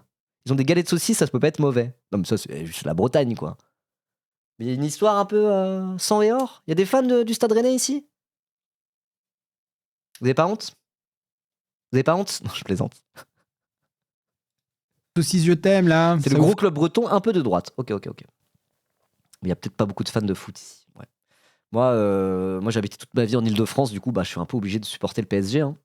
Ce serait hypocrite de pas le faire. Hein. Mais sinon, non, moi, je suis supporter du Red Star, comme un bon gros bobo gauchiste extrêmement standard. C'est quoi d'être la propriété d'un milliardaire qui paie 2 fois moins d'impôts que vous? Rien, apparemment. Et on en a encore, Attends, parce c'est quoi que cette histoire Artemis possède... C'est quoi cette histoire? François Pinault et François-Henri Pinault remercient bien sincèrement les supporters du RCK pour le tifo. Ils ont fait un tifo avec des milliardaires dessus. Pardon? C'est honteux. Non, le RC Lens, ça dégage. Hein. Pas le RC Lens, excusez-moi. Le Stade Rennais, là, ça dégage. S'il y a des supporters de Rennes, vous êtes mon rival. Moi, je suis un supporter du Red Star qui a été racheté par Vice. Et Karim Ouamran. Oh non, j'ai rien dit. C'est le foot business, le problème. Hein. Rien, apparemment. Et on en a encore, parce que Artemis possède aussi une entreprise hollywoodienne, CA. Attends, ça parlait de Salma Hayek. Attendez. Ce qui est marrant, c'est que comme Salma Hayek est la femme de Pinault, et du coup, on la voit au stade, parfois c'est irréel. Ok, trop marrant. Du coup, là, ça parle de Salma Hayek aussi ici. Qui gère les carrières d'artistes, dont celle de la femme du patron, Salma Hayek. Et puis tiens, pour couvrir leur trépidante vie d'ultra riches, il y a aussi leur entreprise Royalement Vôtre Édition qui détient le média Point de Vue. On peut notamment y trouver la photo de la dynastie des Pinault. François Pinault Ier, 89 ans, fondateur originel de l'Empire. François Pinault II, 63 ans, qui en a hérité et l'a étendu. Et puis l'héritier pressenti de 27 ans, François Pinault, troisième du nom. Mais ça, c'est comme la famille Arnaud, c'est exactement pareil. Ils ont tous la même gueule, le même nom. C'est la noblesse, quoi. C'est la noblesse industrielle. Je sais pas si ça se dit comme ça, quoi. Mais c'est tellement ancien régime. Attends, tu te fous de moi là? Ils s'appellent tous François sur 3 générations. Ouais, comme les rois de France, ils s'appelaient tous Louis. On dit qu'ils ont la flemme avec les noms. Bon, ok, pourquoi on vous a emmené voir la complexité de la holding des Pinault là? Premièrement, pour vous montrer à quel point Junior. On va s'appeler Junior comme aux États-Unis. La complexité des connexions est débilissime, ce qui rend toute enquête potentielle très compliquée et coûteuse. Et encore, avec Papers, on n'a regardé que les entreprises immatriculées en France. Parce que très certainement qu'il y a plein d'autres anagrammes d'Artémis. C'est ça exactement, ils ont autant d'imagination pour les noms des holdings que pour les enfants. François 1, François 39, François 47. Bon, je n'ai plus d'inspiration. François Ruffin? Non. Dans les registres de pays étrangers. Ensuite, pour que vous compreniez aussi que dans tout ce qu'ils possèdent, tout n'est pas optimisé simplement pour rapporter le plus de profit possible. Déjà, c'est toujours bien de diversifier son épargne. Mais les ultra-riches utilisent aussi leur entreprise pour se faciliter la vie, leur rendre des petits services ici et là. Les vignobles, les sociétés immobilières, la boîte qui gère les carrières d'acteurs, ainsi que pour orienter le discours politique dans un sens qui leur convient, leurs médias. Mais, pour en revenir à nos histoires d'imposition... N'hésitez pas à soutenir les médias indépendants comme Submédia ou comme moi, en faisant des subs. Mais voilà, sinon, vous pouvez faire des dons à Submédia aussi. Hein, voilà. N'hésitez pas. On vous a parlé de la holding des Pinault pour illustrer un dernier point. Vous savez, la Triforce des impôts, la Triforce de Bercy, consommation, revenu, profit. Jusque-là, on a expliqué que grâce au holding, on pouvait échapper aux 2 premières. Mais il y a aussi moyen d'échapper à la 3e. Le moteur... Ah ouais? Mais comment? Parce que moi, justement, j'avais toujours un peu lu cette histoire de... En fait, quand tu regardes très concrètement chez les milliardaires, là, c'est chez ceux qui seraient assujettis à une éventuelle taxe Zuckman, les 1800 Français les plus riches, là, tout ça, au-dessus de 100 millions d'euros de patrimoine, en réalité, leur taux d'imposition réel, c'est l'impôt sur les sociétés. Tous les autres, ils y échappent, quoi. Donc, même ça, ils peuvent y échapper, en fait. Moi, je pensais que c'était le seul truc qu'ils pouvaient pas y couper. Ils étaient obligés de payer l'IS, quoi. Mais c'est tout. Et qu'en fait, ils payaient... les autres impôts étaient insignifiants. Mais du coup, même ça, ils peuvent le contourner. Du groupe des Pinault, c'est la société Kering, qui est spécialisée dans le luxe. Elle rassemble des noms comme Gucci, Yves Saint Laurent, Balenciaga, Boucheron. Kering, c'est 47... Oh, your sweet summer child. Non, mais oui, j'imagine qu'ils payent comme... Le seul impôt qu'ils payent, c'est l'impôt sur les sociétés, mais ils en payent quand même le moins possible, quoi. Ouais.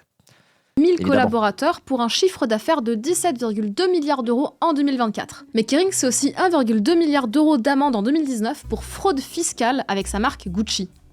Explication. Mais du Kering coup, ils ont pas le droit, du coup voilà, c'est juste qu'ils font des trucs où ils fraudent, mais ça coûte moins cher que payer l'amende que de payer les impôts. C'est ça l'idée. Oh, si c'est ça, c'est vraiment une dinguerie, genre, quel monde de cons.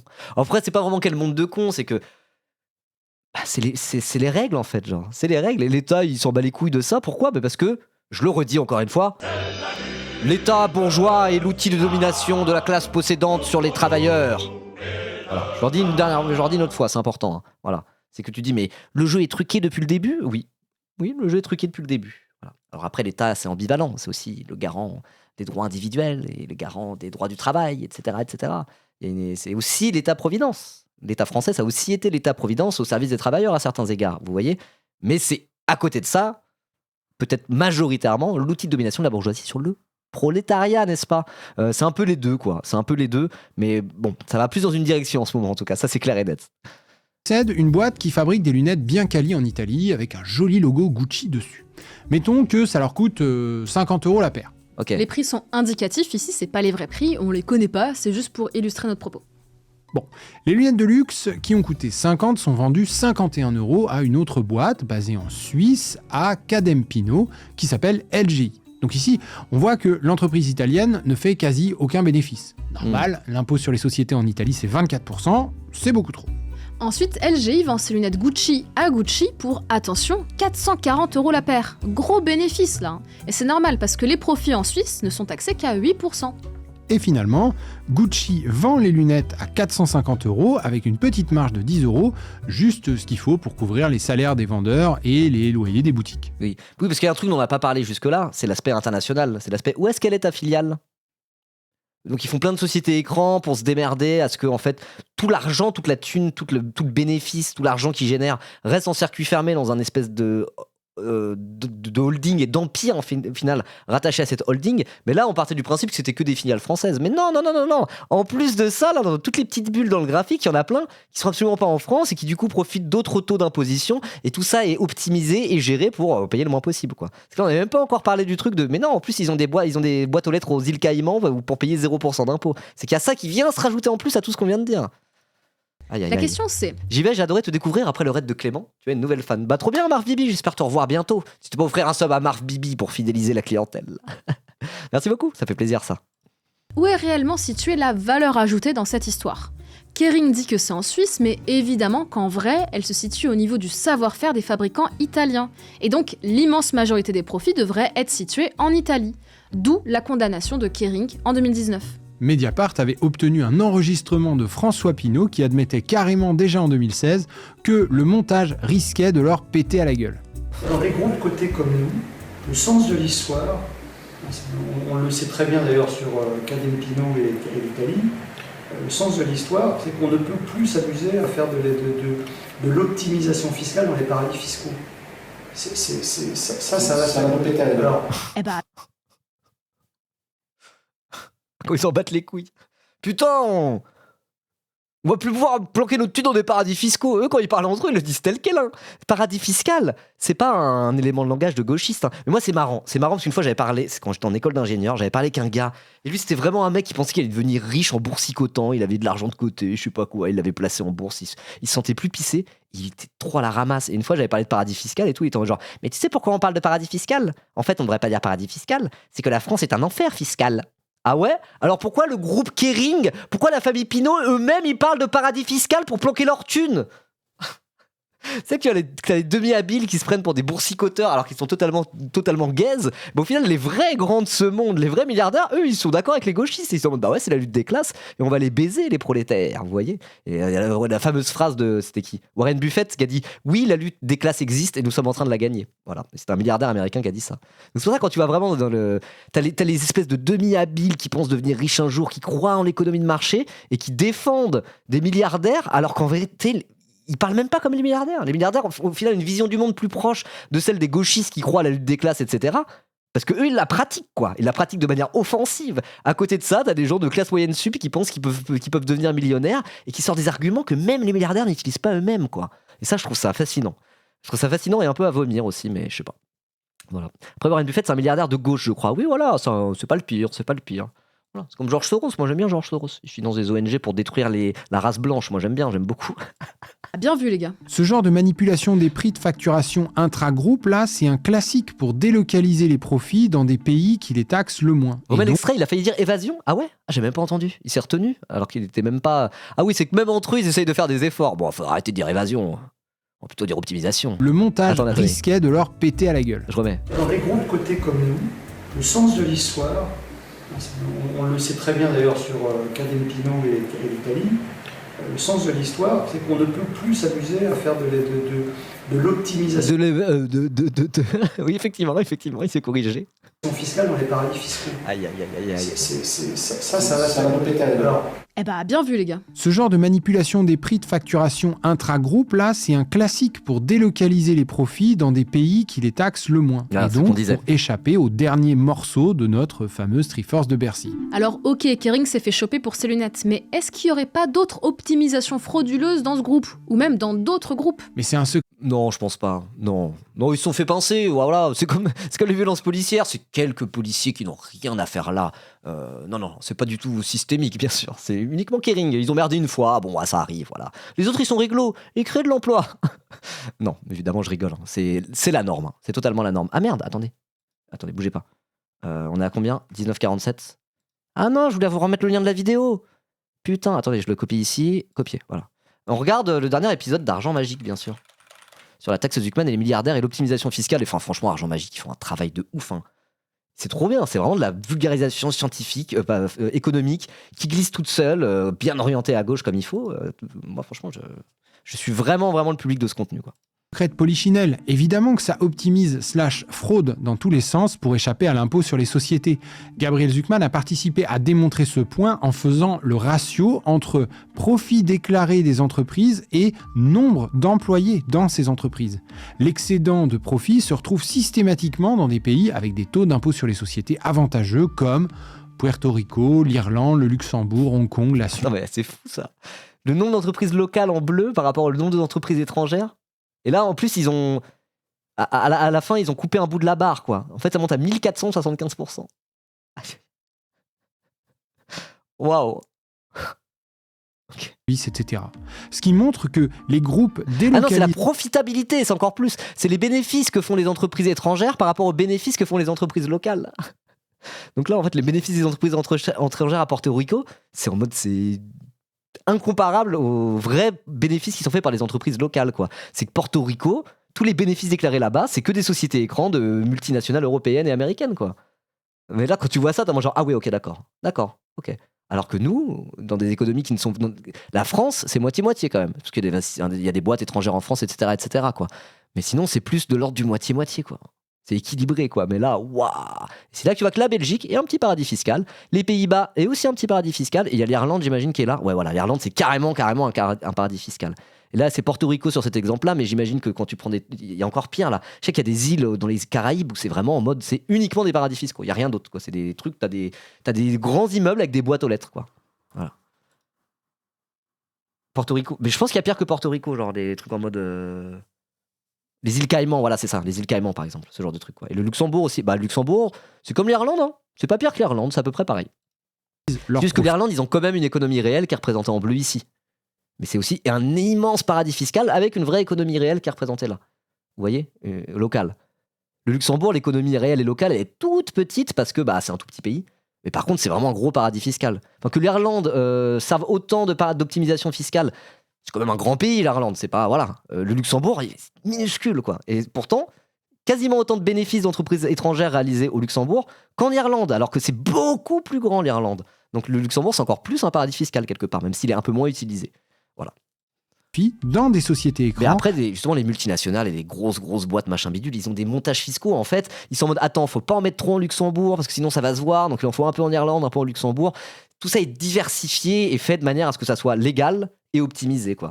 De la même manière que les fonds d'investissement, ils ont des portefeuilles d'actions. Ils all-in jamais tout sur un seul type d'action, un seul type de produits financiers. Ils ont tout un tas de produits financiers diversifiés où il faut trouver l'équilibre entre se faire de la thune et rester un peu safe, quoi. Bah là, c'est un peu pareil. L'optimisation fiscale pour les grosses boîtes, ils vont aller en mode genre un peu en Irlande, un peu en Luxembourg, en fonction de cas précis. Et ils ont une armée de gens qui travaillent à faire ça, quoi. C'est fou. Ce qui montre que les groupes délocalisent leurs profits dans des sociétés écrans avec personne ou quasi personne dedans. Et on peut même réduire le taux d'impôt sur les sociétés sans même délocaliser les profits. On a une étude de l'INSEE qui nous montre qu'en 2022, grâce aux différentes niches fiscales bien made in France, le taux d'imposition moyen sur les performances économiques des grands groupes en France était de 14,3%, donc 10 points de moins que le taux officiel de 25%. D'ailleurs, Ok, donc c'est bien ce que je comprenais pas tout à l'heure. L'impôt sur les sociétés, c'est le seul impôt payé par les multinationales, enfin par les milliardaires, on va dire, qui possèdent des multinationales, hein, de toute manière. C'est le seul impôt qu'ils payent, mais ils ne le payent pas à hauteur des 25% du taux nominal. Ils le payent bien plus en dessous parce qu'on rajoute à ça de l'optimisation fiscale, soit y compris dans le cadre français, ça marche, mais qu'en plus tu rajoutes à ça l'aspect international avec les paradis fiscaux, bon bah alors là, tu payes plus d'impôts quasiment, quoi. Tu payes rien du tout. Rappelle que le français moyen, c'est plus autour de 50%, hein, voilà. il était bien plus bas que le taux de 21,4% appliqué aux PME. Ce que tout ça veut dire, c'est qu'en réalité, les ultra-riches aux commandes de leurs multinationales via leur holding paient très certainement encore moins que les 27% estimés par le graphe qu'on vous a présenté en début de vidéo. Oui, parce que ce chiffre de 27%, qui est une estimation, est largement basé sur Les auto-entrepreneurs, tu penses au taux de 24% de l'URSSAF, c'est uniquement pour les cotisations sociales et la CSG, ça. Si tu es assujetti à l'impôt sur le revenu en étant auto-entrepreneur, tu payes plus que ça. Et il faut rajouter la TVA. Un auto-entrepreneur, généralement, il épargne peu, il dépense quasiment tout ce qu'il gagne, et donc du coup, il est taxé à la TVA sur tous ses profits, tu vois. Donc non, c'est bien plus que ça. Tu prends juste le taux de l'URSSAF pour les micro-entrepreneurs, c'est déjà plus que ce que payent en tout les milliardaires. Et c'est uniquement les cotisations sociales et la CSG. Hein. Tu payes pas d'impôt à proprement parler. C'est que pour la Sécu. Tu participes pas au budget de l'État avec tes 24% de l'URSSAF, tu vois. Et après, tu participes au budget de l'État en payant de la TVA sur ta consommation et éventuellement de l'impôt sur le revenu. Voilà. l'hypothèse d'un taux d'impôt Tu parlais de la sur courbe les précédente ? Ah merde. Ok. Bah oui. Dans tous les cas, ça revient au même. On est d'accord. effectif de 25% en France. Sauf qu'avec les profits délocalisés dans les paradis fiscaux et les multiples niches fiscales françaises, en réalité, les 27% sont une estimation haute. Donc on a essayé de vous le Une présenter. distribution de la TVA sous un certain capital quand tu es entrepreneur, t'as pas à payer la TVA en dessous d'un certain chiffre d'affaires et au-dessus, tu as à payer. Voilà. Mais en fait, quand tu es streamer, la TVA est déjà payée par Twitch. L'argent que te file Twitch est déjà assujetti à la TVA via la plateforme Twitch, ce qui fait que toi, en fait, t'as pas de TVA dans tes revenus quand tu es uniquement avec les subs. Voilà. Donc si un jour je dépasse le plafond, je devrais moi rembourser la TVA. Mais en fait, il n'y a pas de TVA dans ce que je gagne de Twitch déjà. En fait, sur chaque sub, sur les 5 € que vous payez en sub, il y a 1 € qui part en TVA par la plateforme Twitch. Et après, sur les 4 € suivants, ils prennent 30% et ils me donnent le reste. Voilà. Le plus clairement Je les touche possible. hors taxe, exactement.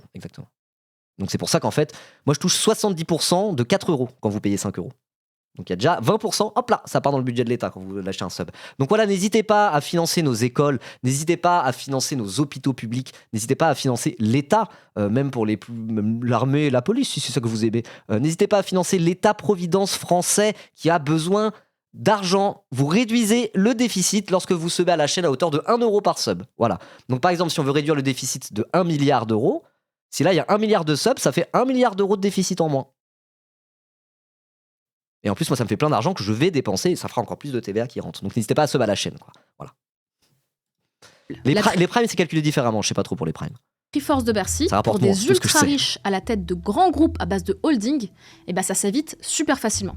Mais malgré le caractère franchement abusé des montages et leur capacité de casser l'égalité des citoyens devant l'impôt, Moi, tout dans en les France, médias moi. Mes holdings français, sont tout en France, vous inquiétez pas. on a quand même pu voir énormément de critiques à propos des 2% de la taxe Zuckman. Alors on va les lister les unes après les autres, histoire de voir si elles tiennent vraiment la Ok. route. Première critique, pourquoi ne pas renforcer la Juste taxe avant tout ça, je suis content parce que j'étais encore une vidéo sur la taxe Zuckman. J'en ai parlé 10 000 fois sur cette chaîne. Et je parle beaucoup de fiscalité. Parfois, ça se répète un petit peu. Mais là, du coup, c'est ça aussi quand on suit une émission de tout du long. Il se répète. Il y a des trucs qui reviennent. Mais genre là, c'était vraiment axé sur l'optimisation fiscale et les systèmes de holding, quoi. C'était que le début où ils ont parlé un peu de la taxe Zuckman. Mais en vérité, ça va. Donc c'est très bien. Je suis content de ce react. C'est cool. Première critique, pourquoi ne pas renforcer la taxe sur les revenus des individus ou celle sur les revenus des holdings plutôt que de taxer du patrimoine professionnel ? Arrivé à un certain niveau de richesse, tout est du patrimoine professionnel. Le gros de ta fortune vient de ta multinationale et de tout ce que tu possèdes à côté. Tes maisons, tes yachts, hélicoptères, vignobles, les investissements financiers. Rien n'est Tu directement... consommes et n'utilises des choses que qui t'appartiennent. Tu bois ton propre vin, produit par ta propre filière de vin rattachée à ta holding familiale, quoi. C'est-à-dire que ton empire familial produit suffisamment de choses pour que tu ne consommes que des choses qui t'appartiennent et que tu produis toi-même, quoi. C'est fou, genre. C'est fou vu comme ça. Bon, ouais, après, il y a des petits ajustements. Parfois, ils vont à Monoprix faire des courses. Ils payent de la TVA sur leurs trucs. Mais par rapport à l'argent qu'ils ont, c'est insignifiant. Insignifiant au sens mathématique du terme. C'est-à-dire que c'est tellement petit qu'on peut l'enlever de l'équation, quoi. Voilà. Ça, c'est... Les mathématiciens ne font pas ça. Mais les physiciens, ils font ça. Ils se disent ça, là, ça, c'est tellement petit, ça compte pas. Ça joue pas dans le truc. On l'enlève de l'équation. On fait comme si ça n'existe pas. Et ben la TVA, typiquement, pour les milliardaires, c'est ça. Parce que oui, ils font des courses quand même. Oui, certes, ils vont à Carrefour. Ils font des courses. Et là-dessus, ils payent de la TVA, mais c'est insignifiant. C'est tellement petit qu'on peut ne même pas le compter dans l'équation de l'impôt qu'ils payent par rapport à ce qu'ils possèdent, leur patrimoine. à ton nom. Tout est la propriété de multiples boîtes en cascade, elles-mêmes propriété de ta holding. C'est pour ça que les impôts sur les revenus, qui concernent des individus et pas des entreprises, ne fonctionneraient pas à ce niveau-là. Donc, il faudrait plutôt taxer les revenus des holdings. Sauf que ce que toutes les recherches de Zucman montrent, c'est que le capitalisme financier en est rendu à un tel niveau de complexité et d'interconnexion entre tous les pays que il y a toujours moyen de planquer les revenus. Il suffit de déplacer les sous toutes les 3 heures et on ne sait jamais où ils sont. La solution, c'est donc bien de ne pas viser les revenus, mais de viser la valeur du patrimoine. Deuxième critique, plutôt que de vouloir chercher à taxer davantage, il faudrait plutôt baisser les impôts de tout le monde. Et si on ramenait l'imposition de l'ensemble de la population française de 50% à 30%? Comme ça, déjà, il y a plus... Oui, mais ça, c'est les arguments de droitard. En mode genre, ils payent que 30%. Et venez, on paye tout de 30%. Oui, ok, très bien. Sauf qu'il n'y a plus de service public, il n'y a plus de retraite par répartition et l'État français, il périclite, quoi. Genre, ça dépend. On pourrait faire ça. Mais ça veut dire qu'il faut privatiser l'école publique, il faut privatiser l'hôpital public, il faut privatiser les pensions de retraite. Donc, arrêter la retraite par répartition et à la place, chacun doit gérer en allant voir un fonds de pension pour préparer sa propre retraite en épargnant. Et on doit arrêter le remboursement des soins via la sécurité sociale aussi. Ok. Ou en tout cas, tout réduire de moitié. Mais ça correspondrait à ça comme projet politique. Et après, il faut l'assumer, hein. Il faut l'assumer. 100% de projet des droitards, et pourtant, ils l'assument pas trop. Ils l'assument pas trop parce qu'il y a beaucoup de retraités qui votent pour eux et qui profitent de la retraite par répartition. Et parce que on a un pays de tradition social-démocrate depuis au moins 1945, avec la sécurité sociale, héritage du Conseil national de la résistance, Ambroise Croizat, etc. Et je veux dire, dans la sensibilité des Français, on est quand même attaché au service public. On est attaché à la sécurité sociale, même si on se plaint de payer beaucoup d'impôts. Donc c'est pas vendeur de dire on veut privatiser la sécurité sociale. C'est pour ça qu'ils le disent pas. Il y en a certains, ils le disent, mais assez peu, parce que c'est pas vendeur. Donc c'est pour ça qu'ils vendent des solutions, normalement, assumer. Moi, je veux bien assumer de dire, ok, on va augmenter le taux de prélèvement obligatoire en France, en global, sans pénaliser les plus pauvres, c'est les plus riches qu'on va pénaliser. Mais moi, je suis prêt à dire, pour mon projet politique que je souhaite, moi, je suis prêt à augmenter le taux de prélèvement obligatoire et le taux de dépenses publiques en France. Pas forcément le déficit, mais ces deux trucs-là. Aucun politicien ne propose ça d'habitude, parce que c'est pas vendeur, quoi. Moi, je suis prêt à l'assumer. Moi, je veux bien. On vit dans une économie un peu socialiste sur les bords, où le taux de prélèvement obligatoire en France, c'est 80% du PIB, et le taux de dépenses publiques, c'est 80% du PIB. Moi, je veux bien. Moi, j'assume que mon projet, ça pourrait mener à ça. Va trouver un droitard qui assume droit dans les yeux que son projet mène à la privatisation de l'école publique, l'hôpital public et la retraite. Allez-y, trouvez-en un droitard comme ça. Voilà. Tout ce que j'ai à dire. Ribot 2032, tout à fait. Salut Écharpe, ça va ? D'équité fiscale, et puis en plus, vous vous rendez compte, 50% d'impôts, c'est quand même une folie confiscatoire, ça, non? Sauf que, si l'ensemble des Français ne payait que 30% d'impôts au lieu de 50%, l'État perdrait quasi 600 milliards de revenus par an, ce qui est grosso modo le budget de la Sécu. Donc fini les retraites, l'hôpital et le médecin remboursés, les allocations familiales ou logements, bref, fini notre modèle social. Oui, mais après, si tu gagnes beaucoup d'argent, ça te dérange pas. Tu gagnes beaucoup d'argent, t'es en mode oh non, j'ai plus la retraite par répartition. Je m'en fous, je suis pété de thunes, je vais mettre toutes mes économies dans un fonds de pension et avoir une retraite dorée. Tu t'en bats les couilles. T'es pété d'oseille, la privatisation de la Sécu et tout, tu t'en fiches. C'est limite avantageux pour toi. Par contre, si t'es pauvre, non, tu vas payer plus cher ta retraite parce qu'il y a une logique de bénéfice derrière, c'est des fonds de pension dans les marchés financiers. Tu vas payer plus cher tes soins parce que c'est des boîtes privées qui gèrent les soins. Tu vas payer plus cher tes médicaments parce que pareil, il y a des logiques de bénéfice et de rentabilité dans les boîtes qui les commercialisent. Et donc du coup, voilà. Vivre dans un monde très libéral, sans sécurité sociale et sans état-providence, entre guillemets, t'es pété de thunes, c'est avantageux pour toi. T'es pauvre, c'est désavantageux pour toi. Et est-ce que tout ça serait pas un peu lutte des classes sur les bords finalement? Est-ce que ça serait pas deux classes sociales qui s'affrontent et que l'État peut être le terrain de l'affrontement de ces deux classes sociales l'une avec l'autre? Est-ce que l'État doit être l'outil de domination de la bourgeoisie sur le prolétariat, ou au contraire, l'outil de domination du prolétariat sur la bourgeoisie parce qu'il faut rattraper là, faut reverser la chaleur, la vapeur. Je me pose la question. La dictature du prolétariat, relire Lénine, l'État et la Révolution, bref, je suis en train de me perdre. On tiendrait les États-Unis, qui justement ont un impôt proche de 30%. Ah, le rêve américain, hein, on en avait déjà parlé il y a 1 an de leur économie cruelle, là, ça s'améliore pas. Le pays ne fait que perdre des places dans les classements d'espérance de vie. Je sais pas si c'est vraiment le modèle qu'on veut suivre. C'est comme si... Je rappelle qu'aux États-Unis, il y a quand même un gars, Luigi Mangione, qui a flingué un PDG de compagnie d'assurance maladie. Il y a la moitié du pays qui l'a encensé et qui l'a presque érigé comme saint, comme un saint. Voilà. C'est pas pour rien. C'est pas pour rien. C'est que c'est dans ce pays-là, il y a des gens qui souffrent et qui meurent à cause du système de santé privée tout le temps, quoi. Voilà. Et sur l'éducation, pareil. Parce qu'on parle des écoles publiques, la dette étudiante, c'était un sujet de zinzin aux États-Unis. C'est un sujet qui était ultra central dans la gauche américaine. Même Joe Biden, à un moment donné, il a dû dire oui, on va supprimer partiellement la dette étudiante parce que c'est plus possible. Enfin, je veux dire, non. Genre, c'est vraiment pas souhaitable. C'est souhaitable si t'es pété de thunes. Encore une fois, t'es pété d'oseille aux États-Unis, tu te mets bien. Tu te mets mieux que s'il y avait la sécurité sociale et un État-providence. Parce que tu participes moins à la solidarité nationale. Et quand t'es riche, la solidarité nationale, c'est que tu donnes plus que tu prends. Parce que t'es riche. La solidarité nationale, quand t'es pauvre, tu prends plus que tu donnes. Parce que t'es pauvre. Donc à partir de là, effectivement, s'il y avait une solide sécurité sociale et un solide État-providence aux États-Unis, les millionnaires américains seraient désavantagés. Ils vivraient un peu moins bien. Ils vivraient encore très bien. Ils vivraient un peu moins bien. Ils auraient une voiture de luxe en moins, peut-être dans leur garage, quoi. Voilà. Mais bref, tout ça pour dire que, bon, si on est pauvre, on a tout intérêt à ce qu'en fait, il y ait un niveau d'impôt élevé et un niveau de dépenses publiques élevé, parce que dans tous les cas, t'en profiteras, quoi. Voilà. Nos 20 points pour cent il y a plus de pauvres que de riches dans un pays. Voilà, rappel. Impôts en plus servaient vraiment à quelque chose, en fait. Alors, rapidement, quand on paie des impôts, les sous ne disparaissent pas dans le néant. Ils nous sont rendus sous la forme de services publics et d'allocations. La question d'après, c'est combien ça rapporterait ? Alors, Zuckman estime les revenus de cette milliards. taxe à pas loin de 1% du PIB, donc un truc comme 20 milliards par an. Mais vous avez peut-être vu passer J'ai bien fait mes devoirs, je connais mon sujet. une Je suis tribune professionnel, je me fous pas de votre gueule, moi. signée par plusieurs économistes de renom, notamment notre tout nouveau prix Nobel d'économie, Philippe Aghion, qui disait que n'importe quoi, ça allait pas rapporter 20 milliards, mais plutôt 5 milliards. Alors déjà, le but de la taxe Zuckman, c'est pas les milliards, c'est, Attends, je ferme ma rappelez-vous, fenêtre. la justice fiscale. Le but, c'est que les ultra-riches payent, en pourcentage de leurs revenus, la même chose que tout le monde. Donc que ce soit 5 ou 20 milliards, c'est pas vraiment le débat. Mais quand même, 4 fois moins que prévu, ce serait chiant. Merci Alors, Johnny, à est-ce que bientôt. notre prix Nobel a raison là ? Eh ben non. Pourquoi ? Parce que son chiffre vient d'une étude du CAE qui parlait d'un autre type de taxe sur le patrimoine au Danemark, à une époque où les données fiscales étaient plus opaques, donc c'est vraiment pas comparable. Et d'ailleurs, l'un des auteurs de cette étude a lui-même expliqué que non, elle ne peut pas être utilisée pour anticiper les revenus de la taxe Zuckman. Mais notre cher prix Nobel a un autre argument dans sa manche. La taxe Zuckman détruirait le potentiel d'innovation en France en réduisant son attractivité.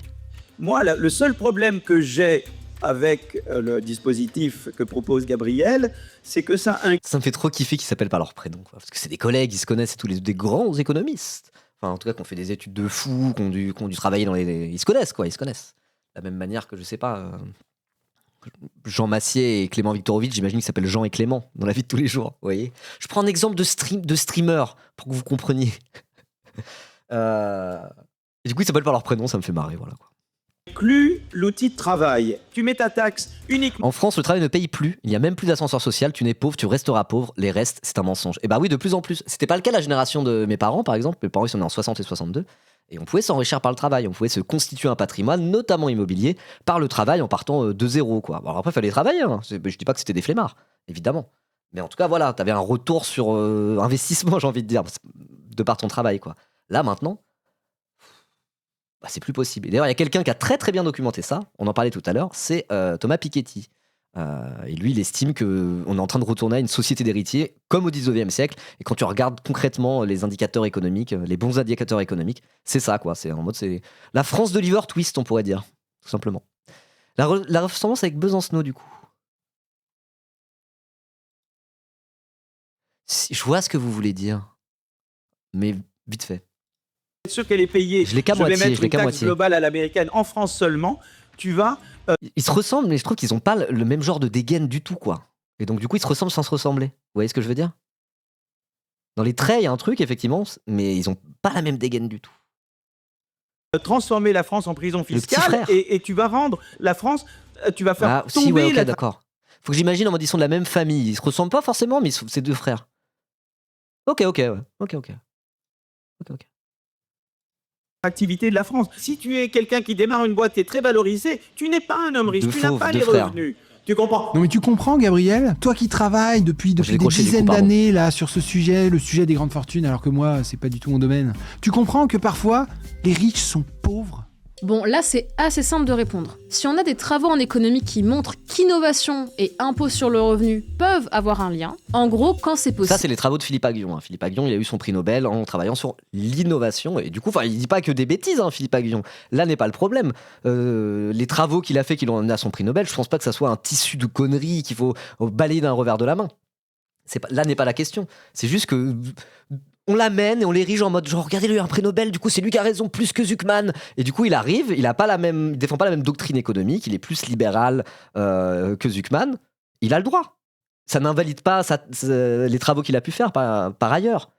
Mais je veux dire, le fait qu'il ait un Nobel, on l'amène comme figure d'autorité. Et vu qu'il n'est pas d'accord avec Zuckman, on se sert de lui finalement pour regarder ce gauchiste de Zuckman, il dit n'importe quoi.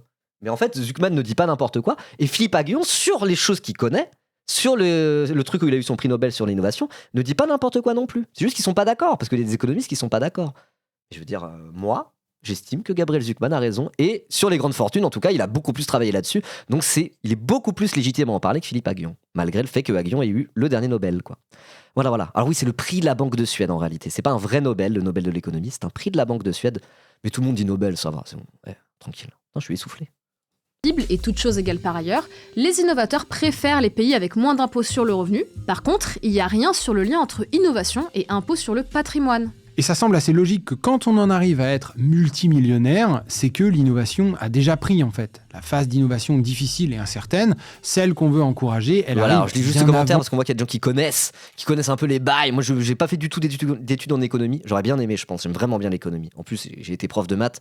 Donc j'ai quand même une formation avec les chiffres et les graphiques, j'aime bien ça, quoi. Donc je pense que ça m'aurait vraiment collé l'économie, parce que tu utilises des maths assez avancées pour en faire. Bref. Il est d'une école très néoclassique, du coup on parle de Philippe Aghion, il a beaucoup travaillé autour de la destruction créatrice. Ok, comme Schumpeter, n'est-ce pas? Zuckman, c'est un hétérodoxe. Ok, ouais, donc souvent quand on parle d'économiste orthodoxe, c'est justement pour parler de l'école néoclassique. Et donc les hétérodoxes, c'est ceux qui s'éloignent de cette école néoclassique et qui souvent en fait partent même de présupposés, d'axiomes pour étudier l'économie qui sont parfois très différents de ceux de l'école néoclassique, quoi. Voilà, c'est pour ça qu'on les dit hétérodoxes. C'est pour ça que parfois ils se comprennent même pas, quoi. Ils se comprennent même pas parce qu'ils réfléchissent en des termes qui sont différents à un niveau assez fondamental, quoi. Voilà. Non, j'ai pas lu son livre à Eureka, je lis très peu de livres. Voilà, c'est mon défaut pour ceux qui me découvrent. Je lis pas assez. Ce qui est dommage pour un mec qui ouvre sa gueule en permanence et qui explique des choses à des gens sur Internet. Je pense que je serais un meilleur streamer en réalité si je lisais un petit peu plus. Voilà. Mais du coup, non, j'ai pas lu son livre. Mais j'ai vu beaucoup de ses vidéos. J'aime beaucoup. En fait, la phase d'innovation difficile et incertaine, celle qu'on veut encourager, elle arrive bien avant de devenir ultra riche. Bref, Philippe Aghion ne se base sur rien d'autre que son avis pour affirmer qu'une taxe Zuckman ferait tomber l'attractivité de la France. Et si ce qui vous inquiète, c'est qu'un prix Nobel d'économie absolument incompétent sur la question soit contre la taxe Zuckman, eh bien voici une tribune signée par 7 autres prix Nobel d'économie, tout aussi incompétents sur la question, mais qui, eux, sont pour la taxe Zuckman. Ok. Et toc, donc c'est pas une histoire de prix Nobel, en fait. C'est bon, on s'en bat les couilles avec ça. Enfin, d'avoir au moins quelques prix Nobel qui valident ton truc, c'est au moins une manière de dire... Bon, voilà, au moins vous savez que c'est pas n'importe quoi. Ça veut pas dire que tout le monde est d'accord avec ça. Ça veut pas dire qu'on a notre argument d'autorité et c'est forcément nous qui avons raison parce qu'il y a des prix Nobel qui appuient notre projet. Mais d'avoir au moins 2 ou 3 prix Nobel qui approuvent le truc, a priori, c'est que c'est pas non plus sorti du fin fond de son trou du cul, quoi. Voilà. Mais faut pas se servir des prix Nobel comme argument d'autorité pour autant. Et toc, c'est nous qu'on gagne parce que 7 c'est plus grand que 1. C'est vrai. Alors j'ai été prof de maths pendant 4 ans et je confirme, 7 c'est plus grand que 1. Strictement supérieur à 1. Voilà. Bon, sauf en arithmétique modulaire, c'est pas forcément le cas. Peu importe. Philippe marque quand même un point, non? Comment on fait pour les ultra riches aux commandes de start-up qui ne font pas encore de bénéfices? Ça c'est intéressant. Eux n'auraient pas de quoi payer. On arrive à... Là, moi je trouve que c'est une vraie objection à ça. C'est technique. Hein. Au final, c'est des trucs d'ajustement technique. On pourrait le faire. Mais voilà, objection sincère. Et pour ceux qui ont des startups, qui ont une forte capitalisation boursière et donc du coup un patrimoine de plus de 100 millions d'euros parce qu'ils possèdent beaucoup de parts dans ce truc avec une forte capitalisation boursière, mais que cette boîte fournit peu de revenus, fournit peu de bénéfices parce qu'elle est en pleine ascension, type start-up, et en gros, elle est un peu surévaluée, quoi. Ou elle est évaluée sur la base de bénéfices qui devraient arriver dans quelques années. Ça, c'est une vraie objection qui est intéressante, et on est obligé d'aller un peu dans la technique pour y répondre, effectivement. Quelques dizaines de cas d'ultra riches en valeur uniquement, mais Sauf en arithmétique modulaire. Tu l'as dit avant que je le prononce cette phrase, Cindy Crochefort. Mais oui, en arithmétique modulaire, oui, ça marche pas. Bref. Un ours versus 7 économistes. Un économiste versus 100 gorilles. 100 économistes versus un gorille. 100 économistes hétérodoxes. 100 économistes keynésiens versus un gorille néoclassique. Ah, c'est compliqué, hein. On se pose les vraies questions sur ce live. pas du tout en cash. C'est le fameux cas du créateur de Mistral AI. Avec cette valorisation de votre entreprise qui dépasse les 10 milliards, vous seriez dedans. 24 millions, vous pourriez payer ? Je pourrais évidemment pas payer. Vous êtes milliardaire, mais... J'avais jamais vu sa tête à Arthur Bench. C'est fou, ça. J'en ai entendu parler, mais j'avais jamais vu sa dégaine. J'avais vu Éric Larchevêque, là, vous en parlez sur le live. Lui, c'est un youtubeur, start-upper de la crypto-monnaie, qui fait beaucoup de propagande très libérale. Et lui, il est en mode genre, moi, je peux pas payer, moi. Je peux pas payer, laissez tomber. Moi, je suis pauvre en réalité. Je suis juste un entrepreneur. Oui. Virtuellement. Le principe est assez simple. Mettons que j'ai créé une super start-up ultra prometteuse. Tellement prometteuse qu'on évalue sa valeur à 10 milliards d'euros. Non, je connais pas tous les milliardaires. Alors, je connais tous les milliardaires, mais il est pas milliardaire, hein, Mensch. C'est un millionnaire. Ou il a quoi, 300, 400 millions, c'est même pas milliardaire. Hein. Du genre de demi-milliardaires. Des 2 milliardaires, voilà. On va les appeler comme ça. Comme par exemple Mathieu Pigasse, propriétaire de Radio Nova. Lui, il a moins d'1 milliard. S'il est milliardaire, Arthur Mensch ? Ah merde. Bon, j'ai rien dit. Bon, c'est du rock. Ok. Bon, par contre, voilà, Mathieu Pigasse, si tu m'écoutes, t'es pas milliardaire, donc ça va. On t'aime bien, tu peux me financer, par exemple. N'hésite pas. Évidemment, comme c'est moi l'actionnaire majoritaire, j'ai des investisseurs qui m'ont aidé, mais ça reste ma boîte. Je suis riche au sens où si je vendais mes actions, j'empocherais des centaines de millions. Mais ma boîte est une start-up qui ne rapporte rien pour l'instant. Sa valeur repose... Merci à Morosa pour le 21e mois de sub. Incroyable. C'est de la matinale. Alors, c'est de la matinale que j'ai lancée à 15h, hein, c'est pour ça. Mais merci pour ton 21e mois, de niveau 2 en plus. Incroyable. Merci beaucoup, Ambroise. Uniquement sur l'anticipation des bénéfices futurs qu'elle, on l'espère, pourrait générer. Ça veut dire que Marino fait partie de la minorité d'ultra-riches qui ne palpe pas une quantité titanesque de bénéfices qui remontent dans sa holding de tête. Mais pas de panique, il y a des solutions. Comme par exemple celle proposée par une des rares personnes qui a été dans ce cas de figure et qui est concernée par la taxe Zuckman, Jean-Baptiste Rudel, fondateur de Criteo en 2005, une boîte... Criteo. Le nom de boîte le plus français que tu peux inventer, quoi. Le seul truc qui sonne plus français que Criteo, ça serait genre France Critère. Et encore, c'est à égalité. Hein. Oh, Criteo. Après, moi, j'ai bossé chez Valeo, donc c'est pareil. Mais oh là là, les trucs en EO, c'est tellement ringard. Qui vaut aujourd'hui 1 milliard de dollars. Il y a des solutions tout à fait pragmatiques qu'on peut mettre en place, comme un paiement en actions, qui se fait en plus en conservant les droits de vote, donc il n'y a pas de changement dans la gouvernance. Ils veulent pas ça ? Ok. Avec la possibilité ensuite de pouvoir les racheter au moment où on a des liquidités. Tu comprends, Philippe ? Pas besoin de paniquer, même les riches qui sont pauvres, en fait, ils sont riches quand même. Eh oui, tu lâches un tout petit bout de ta boîte. Une action, c'est une petite partie de ton entreprise. Par exemple, si hop là, tu deviens coté en bourse, tu émets 1000 actions, c'est en gros ton entreprise, tu la divises en 1000 petites parties différentes, et après les actions, tu les vends, et après elles peuvent s'échanger entre gens. Voilà. C'est le principe de la bourse un peu, en tout cas du marché primaire et tout. Bon bref. Et je sais plus pourquoi je disais ça. Ah oui, donc la solution, si monsieur le start-upper n'a pas les liquidités pour payer la taxe Zuckman, il peut donner des petits bouts de sa boîte. Voilà, des petits bouts de sa boîte à hauteur de suffisamment de millions pour qu'il fasse les 2%, quoi. Donc ça va, c'est tranquille. Alors après, on pourrait se dire, oui, mais si l'État il possède trop de la boîte, trop d'actions, et finalement, l'entrepreneur, le start-upper, il n'aura plus le pouvoir décisionnel parce qu'il ne sera plus actionnaire majoritaire. Mais en fait, non, parce qu'il y a un type de vente d'actions à l'État qui existe, qu'on peut faire, où en fait, tu gardes le pouvoir décisionnel, tu gardes les votes au conseil d'administration. Donc vraiment, il n'y a aucune putain d'excuse. C'est juste en mode genre, donner 3% de mon entreprise, de ce fleuron français à la France ? Non, c'est trop. Cassez-vous, je vais tout garder pour moi. Je vous donne même pas 5% de ma boîte à la France. Ça va, quoi. C'est même pas nationalisé, c'est pour une toute petite partie, c'est tout. Juste en propriété, même pas en usufruit. tranquille. On a un autre argument assez proche de celui de notre prix Nobel préféré, Aguillon. Ce serait absurde. J'ai faim, je suis fatigué, je sais pas si ça se voit, je commence à bafouiller, donc on va regarder la fin tranquillement, quoi. De taxer du patrimoine, de taxer de la valeur. Voilà, donc finalement là on reste sur cette idée que les riches seraient pas riches, parce que être riche ce serait avoir du cash sur un compte et pas posséder les actions d'une entreprise richissime. Sauf qu'on vous l'a expliqué, posséder du cash sur son compte c'est un truc de pauvre. La réalité c'est que les entreprises des ultra riches leur donnent accès à un train de vie de pacha, leur permet d'éviter l'impôt et leur donne un pouvoir économique et politique énorme. Leur entreprise crache des millions en dividendes et en plus-value tous les ans. D'ailleurs, rappel, on a des infos là-dessus. Sur les 40 dernières années, le rendement du patrimoine des ultra-riches a été en moyenne de 7,5% par an. Alors, quand je disais « ah trop bien », je parlais du commentaire de Germaine Fourchette qui est actuellement en train de cuisiner. Pour ceux qui m'ont découvert aujourd'hui, c'est ma copine Germaine Fourchette, on habite ensemble. Donc quand je disais « ah trop bien », je parlais pas de l'augmentation de 7,5% par an du patrimoine des milliardaires. Non, ça c'est plutôt... Non, ça je suis pas fan. Je suis pas fan. Inflation. Finalement, ce que propose Gabriel Zucman en rétablissant la justice fiscale, c'est la réduction de la vitesse d'enrichissement des ultra-riches de 7,5 à 5,5% par an. Voilà, c'est horrible, hein, ils vont pas y survivre. Et vous, votre salaire, il augmente de combien de pourcents tous les ans ? Un autre truc qu'on a beaucoup entendu. Ah, moi ça va, moi j'ai eu des augmentations de salaire. Comme j'ai quitté mon taf il y a pas si longtemps pour être streamer, j'ai commencé vraiment bas, et ça a augmenté tranquillement. Et... Non, moi ça va, moi je me démerde bien, moi. Vous en faites pas. Après, moi, ça va se stopper assez vite. C'est pas exponentiel, contrairement aux milliardaires. Ouais. Après, moi, la question que je me pose, comme c'est des figures, comme c'est des mesures, la taxe Zucman, qui visent à corriger pour avoir un impôt plus juste, etc., etc. Bah, si, par exemple, on mettait un genre de taxe Zucman bien solide, une grosse taxe Zucman, pas la taxe Zucman allégée du PS, là. Non, la taxe Zucman alourdie. Confiscatoire, voilà, une grosse taxe Zucman bien confiscatoire là.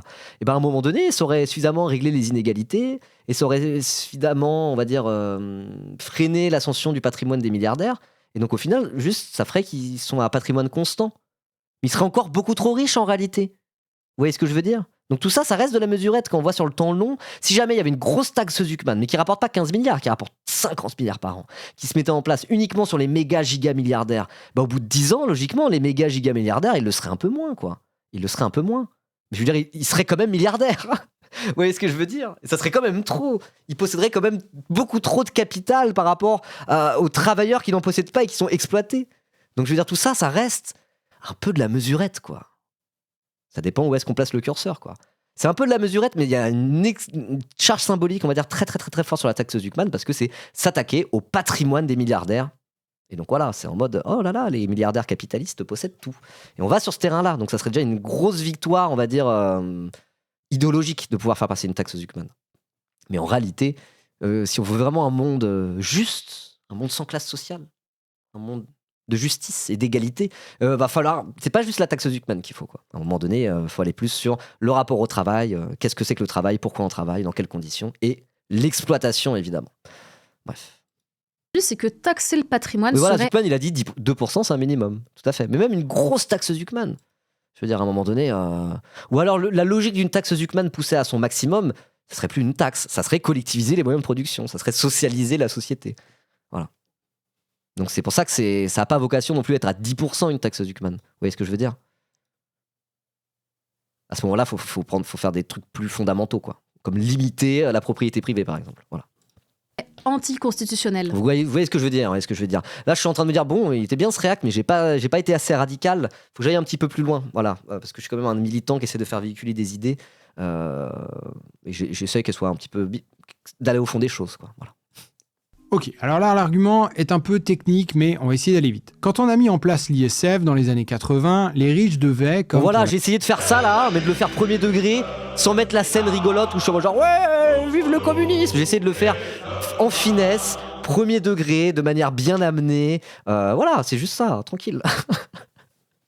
La taxe Zucman payait un pourcentage de la valeur de leur patrimoine. Par contre, les biens professionnels étaient exclus. Voilà. À ce moment-là, la Cour constitutionnelle avait dit OK pour faire payer les riches en proportion de la valeur de leur patrimoine, mais il ne faut pas leur retirer plus de X% de leurs revenus. Sinon, on les empêche de vivre et l'impôt devient confiscatoire. Or, non seulement... C'est anticonstitutionnel, un impôt confiscatoire ?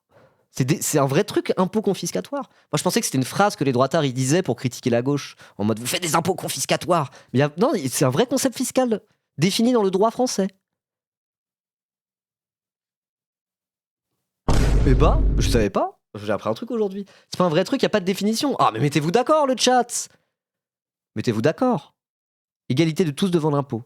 Non, mais il y a un truc en mode c'est une taxe confiscatoire et anticonstitutionnelle. Genre ça, c'est le droit français dit ça. Eh ben, je savais pas. Bon, après, on peut changer la Constitution aussi. Hein. C'est interprétatif. C'est une jurisprudence du Conseil constitutionnel. Oui, voilà, chacun son interprétation de la Constitution. Selon mon interprétation de la Constitution de 1958, pour moi, on peut faire des impôts confiscatoires. Il n'y a aucun souci, on peut y aller. Let's go, c'est tout à fait constitutionnel. Après, c'est mon interprétation, ma jurisprudence. Voilà. La taxe Zuckman est dépourvue de ce type de plafond. Dans ma jurisprudence de la Constitution de 1958, on peut même exproprier sans compensation les holdings de la grande bourgeoisie. C'est constitutionnel, il n'y a pas de souci. C'est ma jurisprudence, voilà. Et voilà.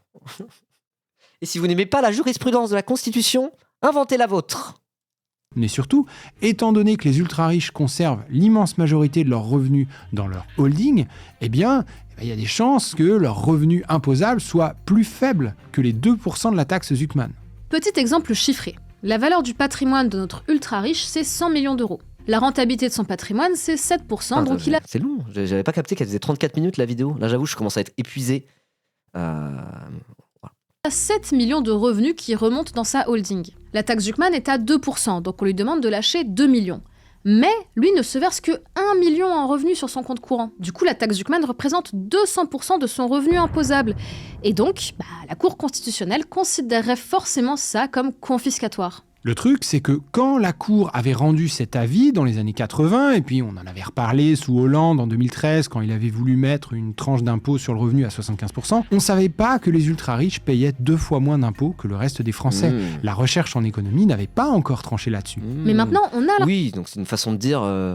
les règles établies par le passé, on peut les changer en fait. C'est bon, arrêtez, c'est quoi cet argument de merde ? À une époque, l'esclavage c'était légal, quoi. On disait, ah bah non, du coup c'est légal, regardez. On a tranché, c'est légal. Oui, changeons la loi à ce moment-là. Info, si on demandait à la Cour son avis, c'est pas du tout sûr qu'elle aboutirait à la même conclusion. Parce que, comme l'explique Gabriel Zuckman, notre Constitution dit bien que les Français doivent être tous égaux devant l'impôt. Or, les données montrent que ce n'est pas le cas. Voilà, donc non, la taxe Zuckman ne serait pas forcément retoquée par la Cour constitutionnelle. Enfin, vient l'argument du « si vous taxez les riches, ils vont tous se barrer ». Ah bah oui, alors vous gardez ça pour les 4 dernières minutes de vidéo, sachant qu'il y a le générique et un bêtisier, quoi. Parce que vous m'avez quand même vendu la fuite des milliardaires à la base, hein. Et ils l'ont gardé pour la toute fin. Ah vraiment, c'était pour faire cliquer, hein. Oh là là, oh le clickbait, les boutiquiers, j'en reviens pas. Faites des dons à Submedia juste ici là. D'ailleurs, attendez, vous avez pas vu la miniature? Juste comment on peut regarder la miniature?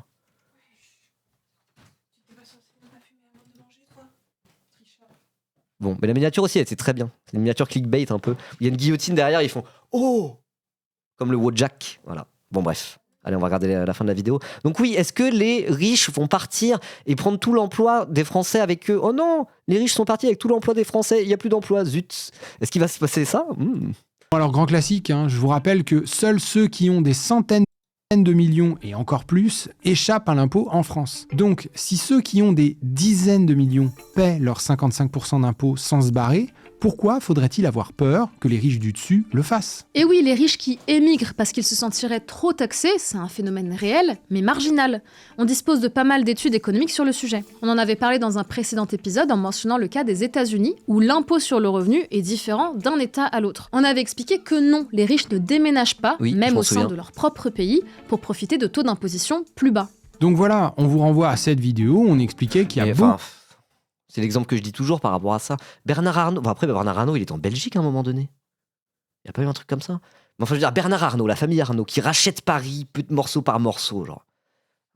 Leur but ultime, c'est d'être les rois du luxe et de posséder Paris, quoi. C'est un peu ça le but ultime de la famille Arnault, quelque part. Ils seront vraiment au top du top à leur prime, que quand ils posséderont 75% de Paris pour en faire un espèce de grand musée LVMH pour touristes, quoi. C'est un peu ça leur objectif final, quelque part. On peut le voir comme ça. Enfin, vous voyez ce que je veux dire. Je le dis de manière un peu humoristique.